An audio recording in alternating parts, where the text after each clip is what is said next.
അണകവിയും നഴലാഴിയാഴുമിന്നിൽ പ്രണയമുദിച്ചു കവിഞ്ഞു പാരവശ്യാൽ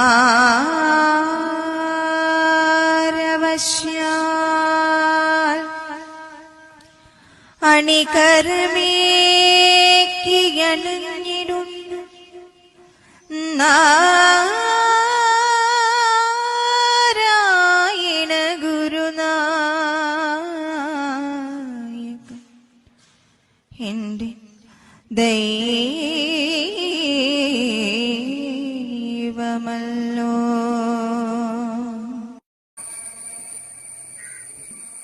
ഓം ഭിക്ഷാന്യ വിഭക്ത്രേ നമഃ.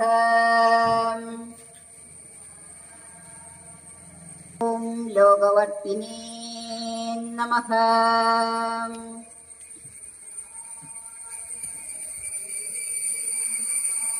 ഓം വിപരീതഗതിഹന്ത്രേ നമഃ. അവബുദ്ധഭോഗായ നമഃ. 5 പൊരുത്തങ്ങളാണ് ശ്രീനാരായണ ധർമ്മത്തിൽ ഒരു വിവാഹത്തിന് വേണ്ടതായിട്ട് ഗുരു പറഞ്ഞു വെച്ചിരിക്കുന്നത്. അപ്പോൾ നിത്യജീവിതവുമായി ബന്ധപ്പെട്ട കാര്യങ്ങൾക്ക് ശ്രീനാരായണ ധർമ്മത്തിലൂടെ നാം കടന്നു പോകേണ്ടതുണ്ട്. ഇനി ഗുരു ആരാണ് എന്നൊരു ചോദ്യം ചോദിക്കുമ്പോൾ ഒത്തിരി നമ്മൾ പഠിക്കാറുണ്ട്, ഒത്തിരി നമ്മൾ അറിയാറുണ്ട്. അതിന് നമ്മൾ ഗുരുവിന്റെ കൃതികളിലേക്ക് കടക്കണം. 4 വരി കവിത ധർമ്മത്തെ കുറിച്ച് ഗുരു എഴുതി വെച്ചിട്ടുണ്ട്.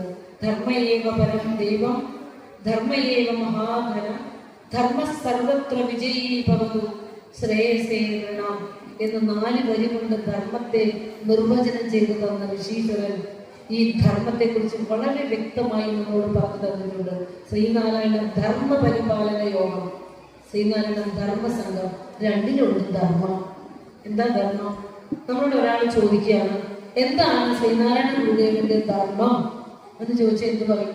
ഇപ്പൊ ഞാൻ നേരത്തെ പറഞ്ഞത് ക്രിസ്ത്യൻ കുട്ടിയോട് ഒരു സംശയം ചോദിച്ചപ്പോൾ പെട്ടെന്ന് അതിന് ഉത്തരം എന്നും ബൈബിൾ വായിക്കും, എന്നും അത് വായിച്ച് വായിച്ച് വായിച്ച് ഒരു പരിവ് എത്തിയിട്ടുണ്ടാവും, എന്നും ചൊല്ലും അല്ലെ? നമ്മൾ എന്ത് ചെയ്യും? പുസ്തകത്തിനെ പൂജിച്ചിട്ട് പോകും, തൊട്ട് നമസ്കരിച്ചിട്ട് പോകും. അതാണ് അവസ്ഥ. അപ്പോ ധർമ്മം ഗുരുവിന്റെ ധർമ്മം എന്താണെന്ന് ചോദിച്ചാൽ നമുക്ക് അറിയില്ല. എന്തിനും ഗുരു ധർമ്മം ചേർത്ത് വെച്ചത്? ഈ ലോകത്തെ സമസ്ത ചരാചരങ്ങളെയും ചേർത്ത് കോർത്ത് നിർത്തുന്ന നിയമ വ്യവസ്ഥയെയാണ് ധർമ്മം എന്ന് പറയുന്നത്. അത് ഏകമാണ്, അദ്വൈതമാണ്. അപ്പൊ ഗുരുവിന്റെ ധർമ്മം എന്തെന്ന് ചോദിച്ചാൽ അദ്വൈതമാണ്, ഏകതയാണ്. ഈശ്വരൻ 2ഇല്ല, ഒന്നേ ഉള്ളൂ. അതാണ് ഗുരുവിന്റെ ധർമ്മം. എന്താ ഗുരുവിന്റെ ധർമ്മം എന്ന് പറഞ്ഞേ? അദ്വൈതം. എന്താണ് അദ്വൈതം എന്ന് പറഞ്ഞാൽ? എന്താ? ഒന്നേ ഉള്ളൂ, ഈശ്വരൻ ഒന്നേ ഉള്ളൂ, ഒരു ജാതി, ഒരു മതം, ഒരു ദൈവം മനുഷ്യന്, അല്ലെ? ജാതി ഒന്ന്, മതം ഒന്ന്, ദൈവം ഒന്ന്. അപ്പൊ ഗുരുവിന്റെ ധർമ്മം എന്തെന്ന് ചോദിച്ചാൽ ഇനി പറയണം, അത് ഏകതയാണ്, അത് എന്നും നിറഞ്ഞിരിക്കുന്ന ചൈതന്യമാണ്. അത് തന്നെയാണ് എന്നിലും നിന്നിലും സമസ്ത ചരാചരങ്ങളിലും കുടികൊള്ളുന്ന ഏകതയെ ദർശിച്ച് പറഞ്ഞു തന്ന ഗുരുവാണ്. ഈ ധർമ്മത്തെ വ്യാഖ്യാനിക്കാനാണ് 64 കൃതികൾ തന്നത്. ഈ ധർമ്മത്തെ പറഞ്ഞു തരാനാണ് നിരവധിയായ ക്ഷേത്രങ്ങൾ പ്രതിഷ്ഠിച്ചു തന്നത്. ഈ ധർമ്മത്തെ പറയാനാണ് ആശ്രമങ്ങളും മഠങ്ങളും വിദ്യാലയങ്ങളും തന്നത്. പക്ഷെ നമ്മൾ അതിന്റെ ഒക്കെ പുറകെ പോയി, വിഗ്രഹങ്ങൾ തന്നപ്പോൾ രൂപത്തിന്റെ പുറകെ പോയി, വിദ്യാലയം തന്നപ്പോൾ ഭൗതിക വിദ്യ മാത്രം പഠിച്ചു, അതുകൊണ്ട് നേടേണ്ട ആത്മീയ വിദ്യയെ കുറിച്ച് അറിയാതെ പോയി.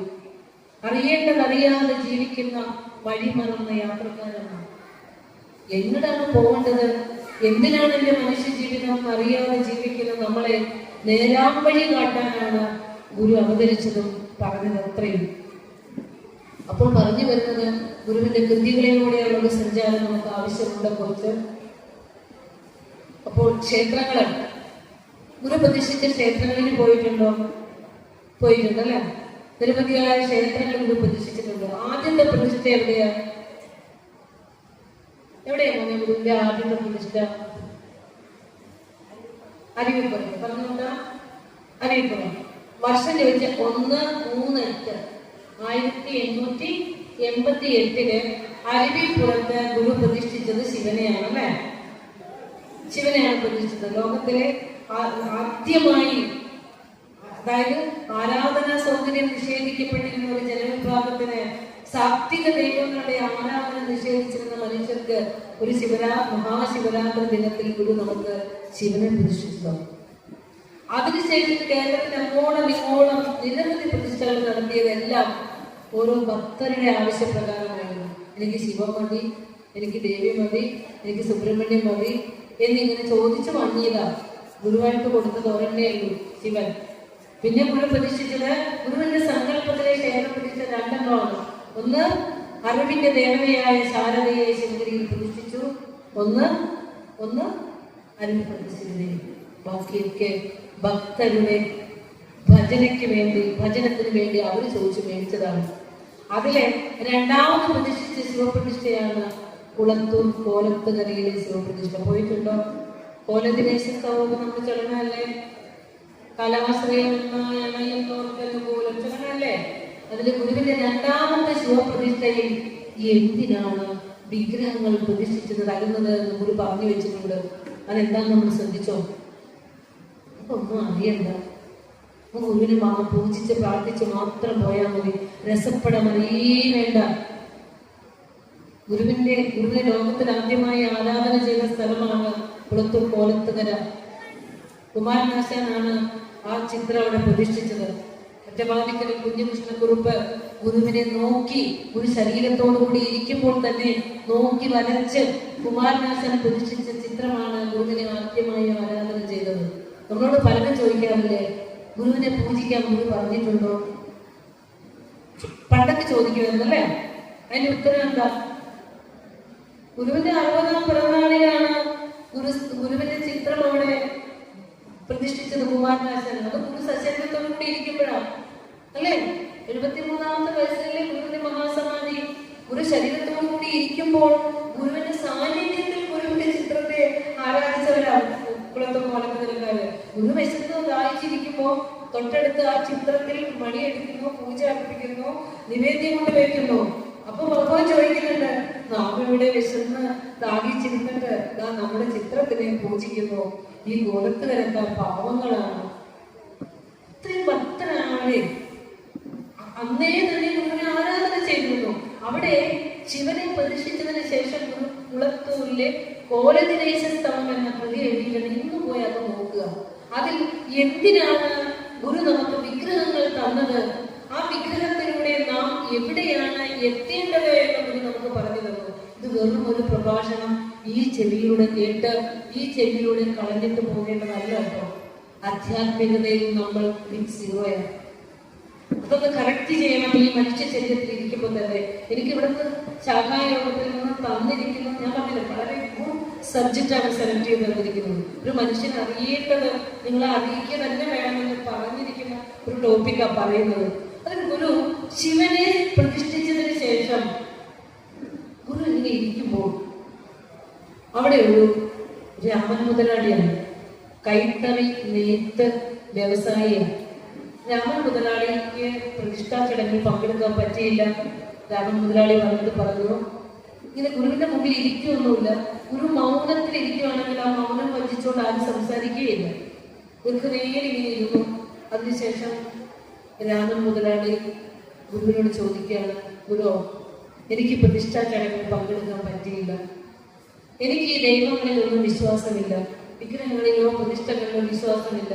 എന്നെ പോലെയുള്ളവർക്ക് പ്രാർത്ഥിക്കാൻ ഒരു പ്രാർത്ഥന രചിച്ചു തരണം. ദൈവത്തിലും വിഗ്രഹത്തിലും വിശ്വാസമില്ലാത്തവർക്ക് രചിക്കാൻ പ്രാർത്ഥന രചിച്ചു തരണം. ആ പ്രാർത്ഥനയാണ് ഏത്? ആ പ്രാർത്ഥനയുടെ പേരെന്താ? ഗദ്യ പ്രാർത്ഥന. കാണപ്പെടുന്നതൊക്കെയും ചൊല്ലാറുണ്ടോ? ഉണ്ടല്ലേ. അത് അനേകം ഉപനിഷത്തുക്കളുടെ സത്ത കടഞ്ഞെടുത്ത് ഒരു നിമിഷം കൊണ്ട് എഴുതി കൊടുക്കുക. കുറിച്ചെടുക്കാമോ? അക്ഷരം എഴുതാൻ അറിയാവുന്നവർ അന്ന് കുറവാ.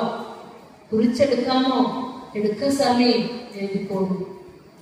ആ നിമിഷം കൊണ്ട് പറഞ്ഞു. കാണപ്പെടുന്നതൊക്കെയും പറഞ്ഞേ, സ്ഥൂലം, സൂക്ഷ്മം, കാരണം എന്നീ 3 രൂപങ്ങളോട് കൂടിയതും പരമാത്മാവിൽ നിന്ന് ഉണ്ടായി അതിൽ തന്നെ ഇരിക്കുന്നതുമാകുന്നു. അതിനാൽ പരമാത്മാവല്ലാതെ വേറെ ഒന്നുമില്ല. സത്യമാണ് അല്ലെ? വേറെ ഒന്നിനും നമ്മൾ കാണുന്നില്ല. എല്ലാവരിലുമുള്ള പരമാത്മാവിനെ മാത്രം ഗുരു കണ്ടത്. നമ്മൾ അങ്ങനെ കണ്ടോ? അവൻ വേറെ, ഇവൻ വേറെ, ഞാൻ വേറെ ഒന്നും നമ്മൾ കാണില്ല. കാരണം നമ്മൾ അജ്ഞതയിൽ ഇരിക്കുന്നവരാണ്. നമ്മുടെ ഉള്ളിലുള്ള ആത്മസ്വരൂപത്തെ അനുഭവിച്ചറിയാനുള്ള ബുദ്ധി തെളിച്ചൊന്നും നമുക്ക് വന്നിട്ടില്ല. അതിന് നമ്മൾ ഗുരുവിന്റെ കൃതികളിലൂടെ നടക്കണം, സഞ്ചരിക്കണം. ഭഗവാനോട് ആ സാഷ്ടാംഗം നമസ്കരിച്ചുകൊണ്ട് ചോദിക്കണം, ഭഗവാനെ എനിക്ക് എന്തിനാണ് മനുഷ്യജന്മം തന്നത്? അങ്ങനെ അറിയാൻ, അനുഭവിക്കാൻ എനിക്ക് ആയില്ലെങ്കിൽ ഈ മനുഷ്യജന്മം കൊണ്ട് എന്തൊരു പ്രയോജനമായി എനിക്കുള്ളത്? എനിക്ക് അത് തെളിയിച്ചു തരണമെന്ന് ഈ സംഘടനയിൽ ഇരിക്കുമ്പോൾ, സംഘടനയിൽ പ്രവർത്തിക്കുമ്പോൾ നമ്മൾ നേടേണ്ട ലക്ഷ്യമാണെന്ന് മാത്രമാണ്, മറ്റൊന്നുമല്ല. സ്ഥാനമാനങ്ങളോ പദവികളോ ഒന്നുമല്ല. എന്റെ ജന്മശ്രേഷ്ഠതയിലേക്ക് എന്നെ ഉയർത്തണേ സദ്ഗുരു. ഇതാണ് നമുക്ക് പ്രാർത്ഥിക്കാനുള്ളത്. അങ്ങനെ അവസാനം കൂടെ പറഞ്ഞു വെച്ചു, എന്റെ ലോക ജീവിതം കഷ്ടപ്പാട് കൂടാതെ കടന്നുപോയാൽ മാത്രം മതി. അടുത്ത 5 തലമുറക്ക് സമ്പാദിച്ചു വെക്കണോ? വേണോ? എന്തൊക്കെ ഇല്ലാത്ത വേണ്ട. ഒരു പണിയെടുത്ത് ജീവിച്ചോളൂ. ആരൊക്കെ സമ്പാദിച്ചു വെച്ചിട്ടുണ്ടോ ആ മക്കളൊന്നും അച്ഛനമ്മമാരും നോക്കിയത് കാണാനില്ല. സമ്പാദിക്കാതെ മക്കൾക്ക് വേണ്ടി നല്ല വിദ്യാഭ്യാസം കൊടുത്ത് നല്ല രീതിയിൽ വളർത്തിയിട്ടുള്ള മക്കളൊക്കെ അച്ഛനമ്മമാരെ സംരക്ഷിച്ചിട്ടുണ്ട്. ഒരു സംശയവും ഇല്ല. അപ്പൊ ഒരു സമയം കഴിഞ്ഞാൽ നമുക്ക് ശിവപ്രസാദ മഞ്ചത്തിലൂടെ കടക്കുമ്പോൾ അത് പറയാം. അപ്പോൾ കുളത്തൂര് വെച്ചിട്ട് ഗദ്യ പ്രാർത്ഥനയിലൂടെ ഗുരു ഒരു ദൈവത്തെയും ആരാധന ചെയ്യാൻ പറഞ്ഞില്ല. നിന്റെ ഉള്ളിൽ തന്നെ ഇരിക്കുന്ന ആത്മചൈതന്യത്തെ പ്രോജ്വലിപ്പിച്ചുകൊണ്ട് നീ രക്ഷപ്പെടൂ, അല്ലെ? അതായത് ഇത്തിരി പോന്ന ഒരു മനുഷ്യനെ ജപം, ധ്യാനം, പ്രാർത്ഥന തുടങ്ങിയവയിലൂടെ അവന്റെ ബഹിർമുഖമായിരിക്കുന്ന അവന്റെ ചേതനയെ ഉള്ളിലേക്ക് വലിപ്പിച്ചിട്ട് അകമുഖമാക്കിയിട്ട് കരുവിന് കണ്ണുകൾ 5 ഉള്ളടക്കിയിട്ട് ആ ചെറിയ മനുഷ്യനെ വലിയ മനുഷ്യനാക്കി ഒരു വിശ്വമാനവനാക്കി ഉയർത്താനുള്ള സർവ്വത ഗുരുവിന്റെ ദർശനത്തിലുണ്ട്. അതാണ് പറയുന്നത്, ഗുരുദർശനത്തിന്റെ ഹിമാലയൻ ഉയരങ്ങൾ താണ്ടാൻ കെൽപ്പില്ലാത്തവരാണ് വെറും താഴ്വരകളിൽ നിന്നുകൊണ്ട് വെറുതെ ജൽപ്പിക്കുന്നത്. അത്തരം ദൂര കാഴ്ചക്കാരുടെ ബ്രഹ്മദർശനമാണ് ഇന്ന് ശ്രീനാരായണ ഗുരുദർശനം നേരിടുന്ന ഏറ്റവും വലിയ വെല്ലുവിളി. ഗുരുവിനെ അകലെ നിന്ന് നോക്കിക്കാണും, പക്ഷെ അടുത്ത് നിന്ന് നോക്കി കാണാനുള്ള ശേഷിയും ശേഷുഷിയും നമുക്കില്ല. പുഷ്പമെടുത്തിട്ടാ മതി, തൊഴുതാ മതി, എന്തെങ്കിലും എടുത്താൽ തിരുസന്നിധിയിലേക്ക് വെച്ചാൽ മതി, കഴിഞ്ഞു. ഇതല്ല വേണ്ടത്. എന്താ നമ്മൾ ചെയ്യേണ്ടത്? ആ ഭഗവാന്റെ ചേതനയെ, സത്തിനെ എനിക്ക് വേണമെന്ന് പറയണം. അതായത് ആദ്യമേ കുളത്തും കോലത്തുകരയിൽ ഗുരുവിനെ ആരാധന ചെയ്തിട്ട് തലശ്ശേരി ജഗന്നാഥ ക്ഷേത്രത്തിന്റെ തിരുസന്നിധിയിൽ ഗുരുവിന്റെ വിഗ്രഹം പഞ്ചലോക വിഗ്രഹം പണിയുന്നതിന് വേണ്ടിയിട്ട് ഫോട്ടോ എടുക്കാൻ വന്ന കെ ശേഖരനോട് ഒന്ന് ചോദിക്കുന്ന ഒരു ചോദ്യമുണ്ട്. നമ്മുടെ ചിത്രം പിടിക്കാൻ വന്നതാണോ? അതേ സ്വാമി. ഇപ്പൊ സ്വാമി ചോദിക്കുക, ഇതാ മാമ്പഴത്തിന്റെ ചിത്രം എടുക്കാൻ പറ്റുമോ? പറ്റും സ്വാമി. പിന്നെ അടുത്ത ചോദ്യം, അതിന്റെ രസപ്പെടാൻ പിടിക്കാൻ സാധിക്കുമോ? മാമ്പഴത്തിന്റെ മധുര ഫോട്ടോ എടുക്കാൻ പറ്റുമോ? സ്വാമി ഒരു വാക്ക് മതി. ഈ ജന്മം മുഴുവൻ തിരഞ്ഞ് അന്വേഷിക്കേണ്ട അത്ര ചോദ്യമാണത്. മാമ്പഴത്തിന് രസപ്പെടാൻ പിടിക്കാൻ പറ്റുമോ? ഇല്ല. അത്രയും പറഞ്ഞാൽ മതിയല്ലോ. എന്താ ഗുരു പറയാതെ പറഞ്ഞത്? ഗുരുവിന്റെ ബാഹ്യരൂപം എടുത്തു വെച്ച് പുഷ്പാഞ്ജലി അർപ്പിച്ചാൽ, പ്രാർത്ഥന ചൊല്ലിയാൽ ഗുരുവിന്റെ രസപ്പെടാൻ നമുക്കറിയാൻ സാധിക്കുമോ? പറ്റുമോ? രസപ്പെടാൻ അറിയണമെങ്കിൽ 64ഓളം കൃതികളുണ്ട്. അതിൽ ഏതെങ്കിലും ഒരെണ്ണം എടുത്തു വെച്ചിട്ട് അതിൽ എന്താണ് ഭഗവാൻ പറഞ്ഞത് എന്ന് അന്വേഷിക്കണം. അത് നമ്മെ കുറിച്ചാ പറഞ്ഞത്. നമ്മിലിരുന്ന് തെളിയുന്ന വിലമതിയാത്ത വിളക്കിനെ കുറിച്ചാ പറഞ്ഞത്. അതിനെ പ്രോത്സാഹിപ്പിച്ചാൽ അനന്ത സാധ്യതകളുണ്ടെന്നാ പറഞ്ഞത്. ഈ രോഗജീവിതത്തിൽ നിന്ന് രക്ഷപ്പെടാനുള്ള രക്ഷാമന്ത്രമാണ് ഗുരുദേവ കൃതികൾ നിറച്ചു വെച്ചിരിക്കുന്നത്. വെറുതെ ഒരു ഗുരുവിനെ അല്ല നമ്മൾ ആരാധന ചെയ്യുന്നത്. ഗുരുവിനെ പ്രാർത്ഥിച്ച് കടന്നു പോകേണ്ട മാത്രമല്ല, പഠിക്കേണ്ട സ്വരൂപമാണ്. പ്രാർത്ഥിക്കാൻ എല്ലാവർക്കും പറ്റും, പൂജിക്കാൻ എല്ലാവർക്കും പറ്റും. പക്ഷെ ഗുരുവിനെ പഠിക്കേണ്ടി വരുമ്പോൾ, ഗുരു പറഞ്ഞ ഒന്നിനെ അനുസരിക്കേണ്ടി വരുമ്പോൾ നമ്മൾ പെടയും. നമുക്ക് പറ്റില്ല. സത്യമല്ലേ? സത്യമാണ്. അപ്പോൾ ഇനി നമ്മൾ ചെയ്യേണ്ട ഒരു കാര്യം, ഗുരുവിനെ ആരാധന ചെയ്യുന്നതോടൊപ്പം തന്നെ ഗുരുവിന്റെ രസപ്പെടത്തെ അറിയണം. ഗുരുവിന്റെ രസപ്പെടം അവിടുന്ന് രചിച്ചു വെച്ച കൃതികളാണ്. ആ കൃതികൾ പഠിക്കാതെ ഒരു ആരാണെന്ന് പറയുന്നതോ അതുപോലെ തന്നെ അതിനെക്കുറിച്ച് അഭിപ്രായങ്ങൾ പറയുന്നത് പോലും ഒരു മഹാപാപം തന്നെയാണ്. അപ്പോൾ ഗുരുവിന്റെ കൃതികളിലൂടെ സഞ്ചരിക്കാനുള്ള ഒരു മെസ്സേജ് നമ്മൾ ഈ ഒരു ചതയ ദിനത്തിൽ എടുക്കേണ്ടതുണ്ട്. അപ്പോൾ പറഞ്ഞു വരുന്നത് ഗുരുവിന്റെ ക്ഷേത്ര പ്രതിഷ്ഠകളെ കുറിച്ചാണ് നമ്മൾ പറഞ്ഞു വന്നത് അല്ലെ. അത് കുളത്തൂര് വെച്ചിട്ട് ഗുരു ശിവനെ പ്രതിഷ്ഠിച്ചിട്ട് 4 വരെ എഴുതി വെച്ചു. ഇതാണ് നമ്മൾ പ്രാർത്ഥനയിലൂടെ ലക്ഷ്യം വയ്ക്കേണ്ടത്. കേൾക്കോ, മനസ്സിലാക്കോ, ശ്രദ്ധയോടെ ഒന്ന് കേൾക്കോ. സർവാശ്രയമെങ്ങും നിറയുന്നു നബിഭക്തർക്ക് രൂപം വചനത്തിനു വരിപ്പോ ആലസ്യമൊഴിച്ച പരബോധം തരണം ശ്രീ കോലത്തുയര കോവിലിൽ വാഴും പരമേശൻ. നമ്മളെല്ലാം പാടും, എന്താന്ന് നമുക്കറിയില്ല. അറിയണം ഗുരു പറഞ്ഞ എല്ലാം ഗുരുവിന്റെ കൃതികൾ പോലും വിമർശന ബുദ്ധിയോടെ സ്വീകരിച്ചാൽ മതി.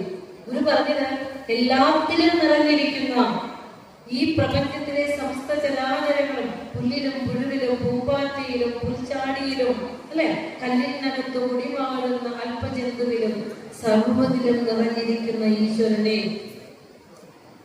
ഒരു ചെറിയ രൂപം വെച്ചിട്ട് ശിവന്റെ രൂപം തന്നിട്ട് ആ ഈശ്വരനാണെന്ന സങ്കല്പത്തിൽ നീ ഇതിനെ തൽക്കാലം ആരാധന ചെയ്തു. എന്നും ഇതിന്റെ ചവിട്ടി കിടക്കാനല്ല പറഞ്ഞേ. ഈ വിഗ്രഹത്തിന്റെ ചുവട്ടിലേക്ക് നെറ്റിയും വെച്ച് പ്രാർത്ഥനയും വെച്ച് നീ എന്നും കിടക്കാനല്ല ഗുരു പറഞ്ഞത്. എന്നും നിറയുന്നോ നബി ഭക്തർക്ക് ഇவ்வாറൊരു രൂപം വെറും ഭജനത്തിനാ, മനസ്സിനെ ഏകാഗ്രമാക്കാനാ. എന്നിട്ട് ആലസ്യം ഒഴിച്ചിട്ട് മടി മാറ്റിയിട്ട് നീ അതിനപ്പുറം സഞ്ചരിക്കണം. പരബോധത്തിലേക്ക്, അറിവിനുമേറിയ അറിവിലേക്ക്, അത് നിന്നിൽ കൊളുത്തി വെച്ചിരിക്കുന്ന ആത്മപ്രകാശത്തിലേക്കാണ് അതിനെ പ്രോജ്വലിപ്പിക്കുന്നതിലേക്ക് നീ കടക്കണമെന്ന് ഗുരു പറഞ്ഞിട്ട് വർഷങ്ങൾ എത്രയായി. ആ ഉള്ളിലേക്ക് ഒന്ന് ജന്മം നൽകിയപ്പോൾ ഇട്ട് വെച്ച ആ തെളിച്ചു വെച്ച വിളക്കിനെ, വിലമതിയാത്ത വിളക്കിനെ കണ്ണുള്ളിൽ ചെന്ന് അതിനെ തെളിയിക്കാൻ നമുക്ക് സാധിച്ചിട്ടുണ്ട്. പുറത്ത് വിളക്ക് ആയിരങ്ങൾ കത്തിച്ച് വെക്കും നമ്മൾ. പക്ഷേ ഒരു വിളക്ക് എരിയാതെ കെടാതെ ആരും തെളിക്കാത്ത ഒരു വിളക്ക്, ആത്മവിളക്ക് നമ്മൾ ജന്മം തന്നപ്പോൾ ഇട്ട് തന്നിട്ടുണ്ട്. അത് ചാരം കൂടി കിടക്കുക. ആ കണ്ണുകളെ ഉള്ളിലേക്ക് പായിച്ച് അതിനെ ഒന്ന് കാണാൻ നമ്മൾ പഠിക്കണം. അതാണ് ഗുരു പറഞ്ഞത്, ഉലകമുറങ്ങി ഉണർന്നു ചിന്ത ചെയ്യും പലതുമിലൊക്കെയും ഒറ്റു പാർത്തു നിൽക്കും വിലമതിയാതെ വിളക്കുതിക്കയും പിൻപൊലികയുമില്ലു കണ്ടുപോയിടേണം. ചിലപ്പോ നമുക്ക് മനസ്സിലാവും എന്താ പറയുന്നത്. ഉലകര് ഉറങ്ങി ഉണർന്ന് ചിന്ത ചെയ്യും. എന്നും നടക്കുന്ന ഏർപ്പാടാ ഉണ്ണലും ഉണരലൊക്കെ അല്ലേ ആണ്. പലതിപ്പോ ഇവിടെ ഇരിക്കുമ്പോ തന്നെ എനിക്ക് തോന്നുന്നില്ല നിങ്ങൾ ഞാൻ പറയുന്ന പ്രഭാഷണമാണ് എല്ലാവരും കേൾക്കുന്നത്. ഇത് കഴിഞ്ഞാലുള്ള സദ്യയെ കുറിച്ച്, ഇനി വൈകുന്നേരമുള്ള പരിപാടിയെ കുറിച്ച് ഒക്കെ ആയിരിക്കും നമ്മുടെ ചിന്തകൾ പോകുന്നത് അല്ലേ. അമ്മച്ചി ഇവിടെ കേൾക്കുന്നുണ്ട്. അപ്പോ എന്താണ് അപ്പൊ പ്രതികരിക്കുന്നത്? ഒരു പറയാ ഉറങ്ങി ഉണർന്ന് ചിന്ത ചെയ്യുമ്പോൾ ഉണ്ണാതെ ഉറങ്ങാതെ ചിന്ത ചെയ്യാതെ എല്ലാത്തിനും സാക്ഷിയായിട്ട് നമ്മൾ സുഖമായ സുഷുപ്തിയിൽ ഉറങ്ങുമ്പോൾ പോലും സാക്ഷിയായിട്ട് ഒരു ആത്മവിളക്കിൽ എരിയുന്നുണ്ട്. അത് എരിഞ്ഞില്ലെങ്കിലുണ്ടല്ലോ, എരിയുന്നത് കൊണ്ടാണ് നമുക്ക് ഈ ലോകത്ത് ഉണ്ണാനും ഉറങ്ങാനൊക്കെ സാധിക്കുന്നത് എന്ന് തിരിച്ചറിയണമെന്ന് പറഞ്ഞേ. ഇത് കണ്ടുപോകാനാണ് മനുഷ്യ ജന്മം. ചിന്തിക്കാൻ കണ്ണുകൊണ്ട് ഒരു വസ്തുവിനെ കാണണമെങ്കിലേ ആത്മപ്രകാശം കാഴ്ചയായിട്ട് വരണം കണ്ണിലൂടെ അല്ലെ. ചെവി കൊണ്ട് ശബ്ദം കേൾക്കണമെങ്കിൽ ഉള്ളിൽ ഭഗവാൻ കത്തിച്ച് വെച്ച വിളക്കിന്റെ പ്രകാശമാണ് ചെവിയിൽ നിന്ന് ശബ്ദമായി എടുക്കുന്നത്. ശബ്ദസ്പർശ രൂപരസഗന്ധാദികളിലൂടെ നീ അനുഭവിക്കുന്ന ഈ ലോകം ആത്മവിളക്കിന്റെ തെളിച്ചത്തിലാണ് എന്ന് എത്ര ജന്മം കഴിഞ്ഞാണ് നമുക്ക് മനസ്സിലാക്കുക. അപ്പൊ ഗുരു പറയുക, ഇത് കണ്ടുപോയിടേണം. ഇത് കണ്ടുപോകാനാ മനുഷ്യജന്മം തന്നത്. ഇല്ലെങ്കിൽ കാക്കയോ പട്ടിയോ പൂച്ചയോ പാമ്പോ കേട്ടൊക്കെ പോയപ്പോഴാണ് അവർക്ക് ഉണ്ട് ഉറങ്ങി ഉണർന്നു ചത്തുപോയാൽ മതി. കാരണം അവർക്ക് ശക്തിമത്തരമായ അന്ധകരണമില്ല, വിശേഷ ബുദ്ധിയില്ല. ശ്രേഷ്ഠജന്മമായ മനുഷ്യജന്മം കിട്ടിയത് ഈ സത്യത്തെ അറിയാനാണ്. എന്നിട്ടും മൃഗങ്ങളെ പോലെ കൊണ്ട് ഉറങ്ങിയും വംശവർദ്ധന നടത്തിയും അങ്ങ് കഴിഞ്ഞു പോകാനാണെങ്കിൽ ആയിപ്പോകും. അറിയണമെന്നുണ്ടെങ്കിൽ അറിയാനുള്ള ആവശ്യമായ സകലതും ഒരു നമുക്ക് തന്നിട്ടുണ്ട്. നമ്മൾ ഇതൊന്നും ചെയ്യാത്തതുകൊണ്ട് ഒരു പറയാ, ഉണരണം നീ ഉറങ്ങണം, ഭുജിച്ചിടണമശനം ഉണരേണമെന്നിവണ്ണം, അണയുമനേക വികൽപ്പമാകയാൽ ആരുണരുകളുള്ളൊരു നിർവികാര രൂപം. എന്താ ഗുരു പറഞ്ഞത്? മനുഷ്യരായ നമ്മളുടെ സ്വഭാവമാണ്. ഉണരണം, 5 മണി 6 മണിയൊക്കെ ആകുമ്പോൾ എഴുന്നേക്കും, അപ്പൊ ക്ലോക്കെ നോക്കും, അയ്യോ സമയം പോയി അല്ലേ? ദേശബോധം വന്നു, കാലബോധം വന്നു. അടുക്കളയിൽ തലേ ദിവസം പൊഴിച്ചു വെച്ചെങ്കിലും മാവ് എന്തുണ്ടാക്കണം, കറി ഉണ്ടാക്കണം, ജോലിക്ക് പോകണം, മക്കളെ അയക്കണം, ഭർത്താവിനെ അയക്കണം, എനിക്ക് ജോലിക്ക് പോകണം അല്ലേ? 100,000 കർമ്മസങ്കലങ്ങൾ നമ്മുടെ ഉള്ളിലേക്ക് വരും. ഉണരണം, ഉറങ്ങണം, ഉണരണം, ഭുജിക്കണം. ഉറങ്ങിയും ഒരു ചാക്രികത ഇങ്ങനെ നടന്നുകൊണ്ടിരിക്കുമ്പോൾ ഗുരു പറയുക, ആര് ഉണരുവതുള്ളൊരു നിർവികാര രൂപം, ഉള്ളിൽ കൊടുത്തു വെച്ചിരിക്കുന്ന ആത്മദീപത്തെ അറിയാൻ ആരാണ് ഈ ലോകത്തിരിക്കുന്നത്? തിരക്കിട്ട് വായുന്നൊരു ലോകമുണ്ട്. മനുഷ്യൻ എന്തിനെയൊക്കെ ഈ ലോകത്ത് സ്നേഹിച്ചോ, എന്തിനെ സംരക്ഷിക്കാൻ ഒരു ജീവിതകാലം മുഴുവൻ ഓടിയോ, അത് നമ്മളെ അവസാനം ദുഃഖിപ്പിക്കും. ഈ ശരീരം പോലും നമ്മളെ ദുഃഖിപ്പിച്ചുകൊണ്ട് കടന്നു പോകും.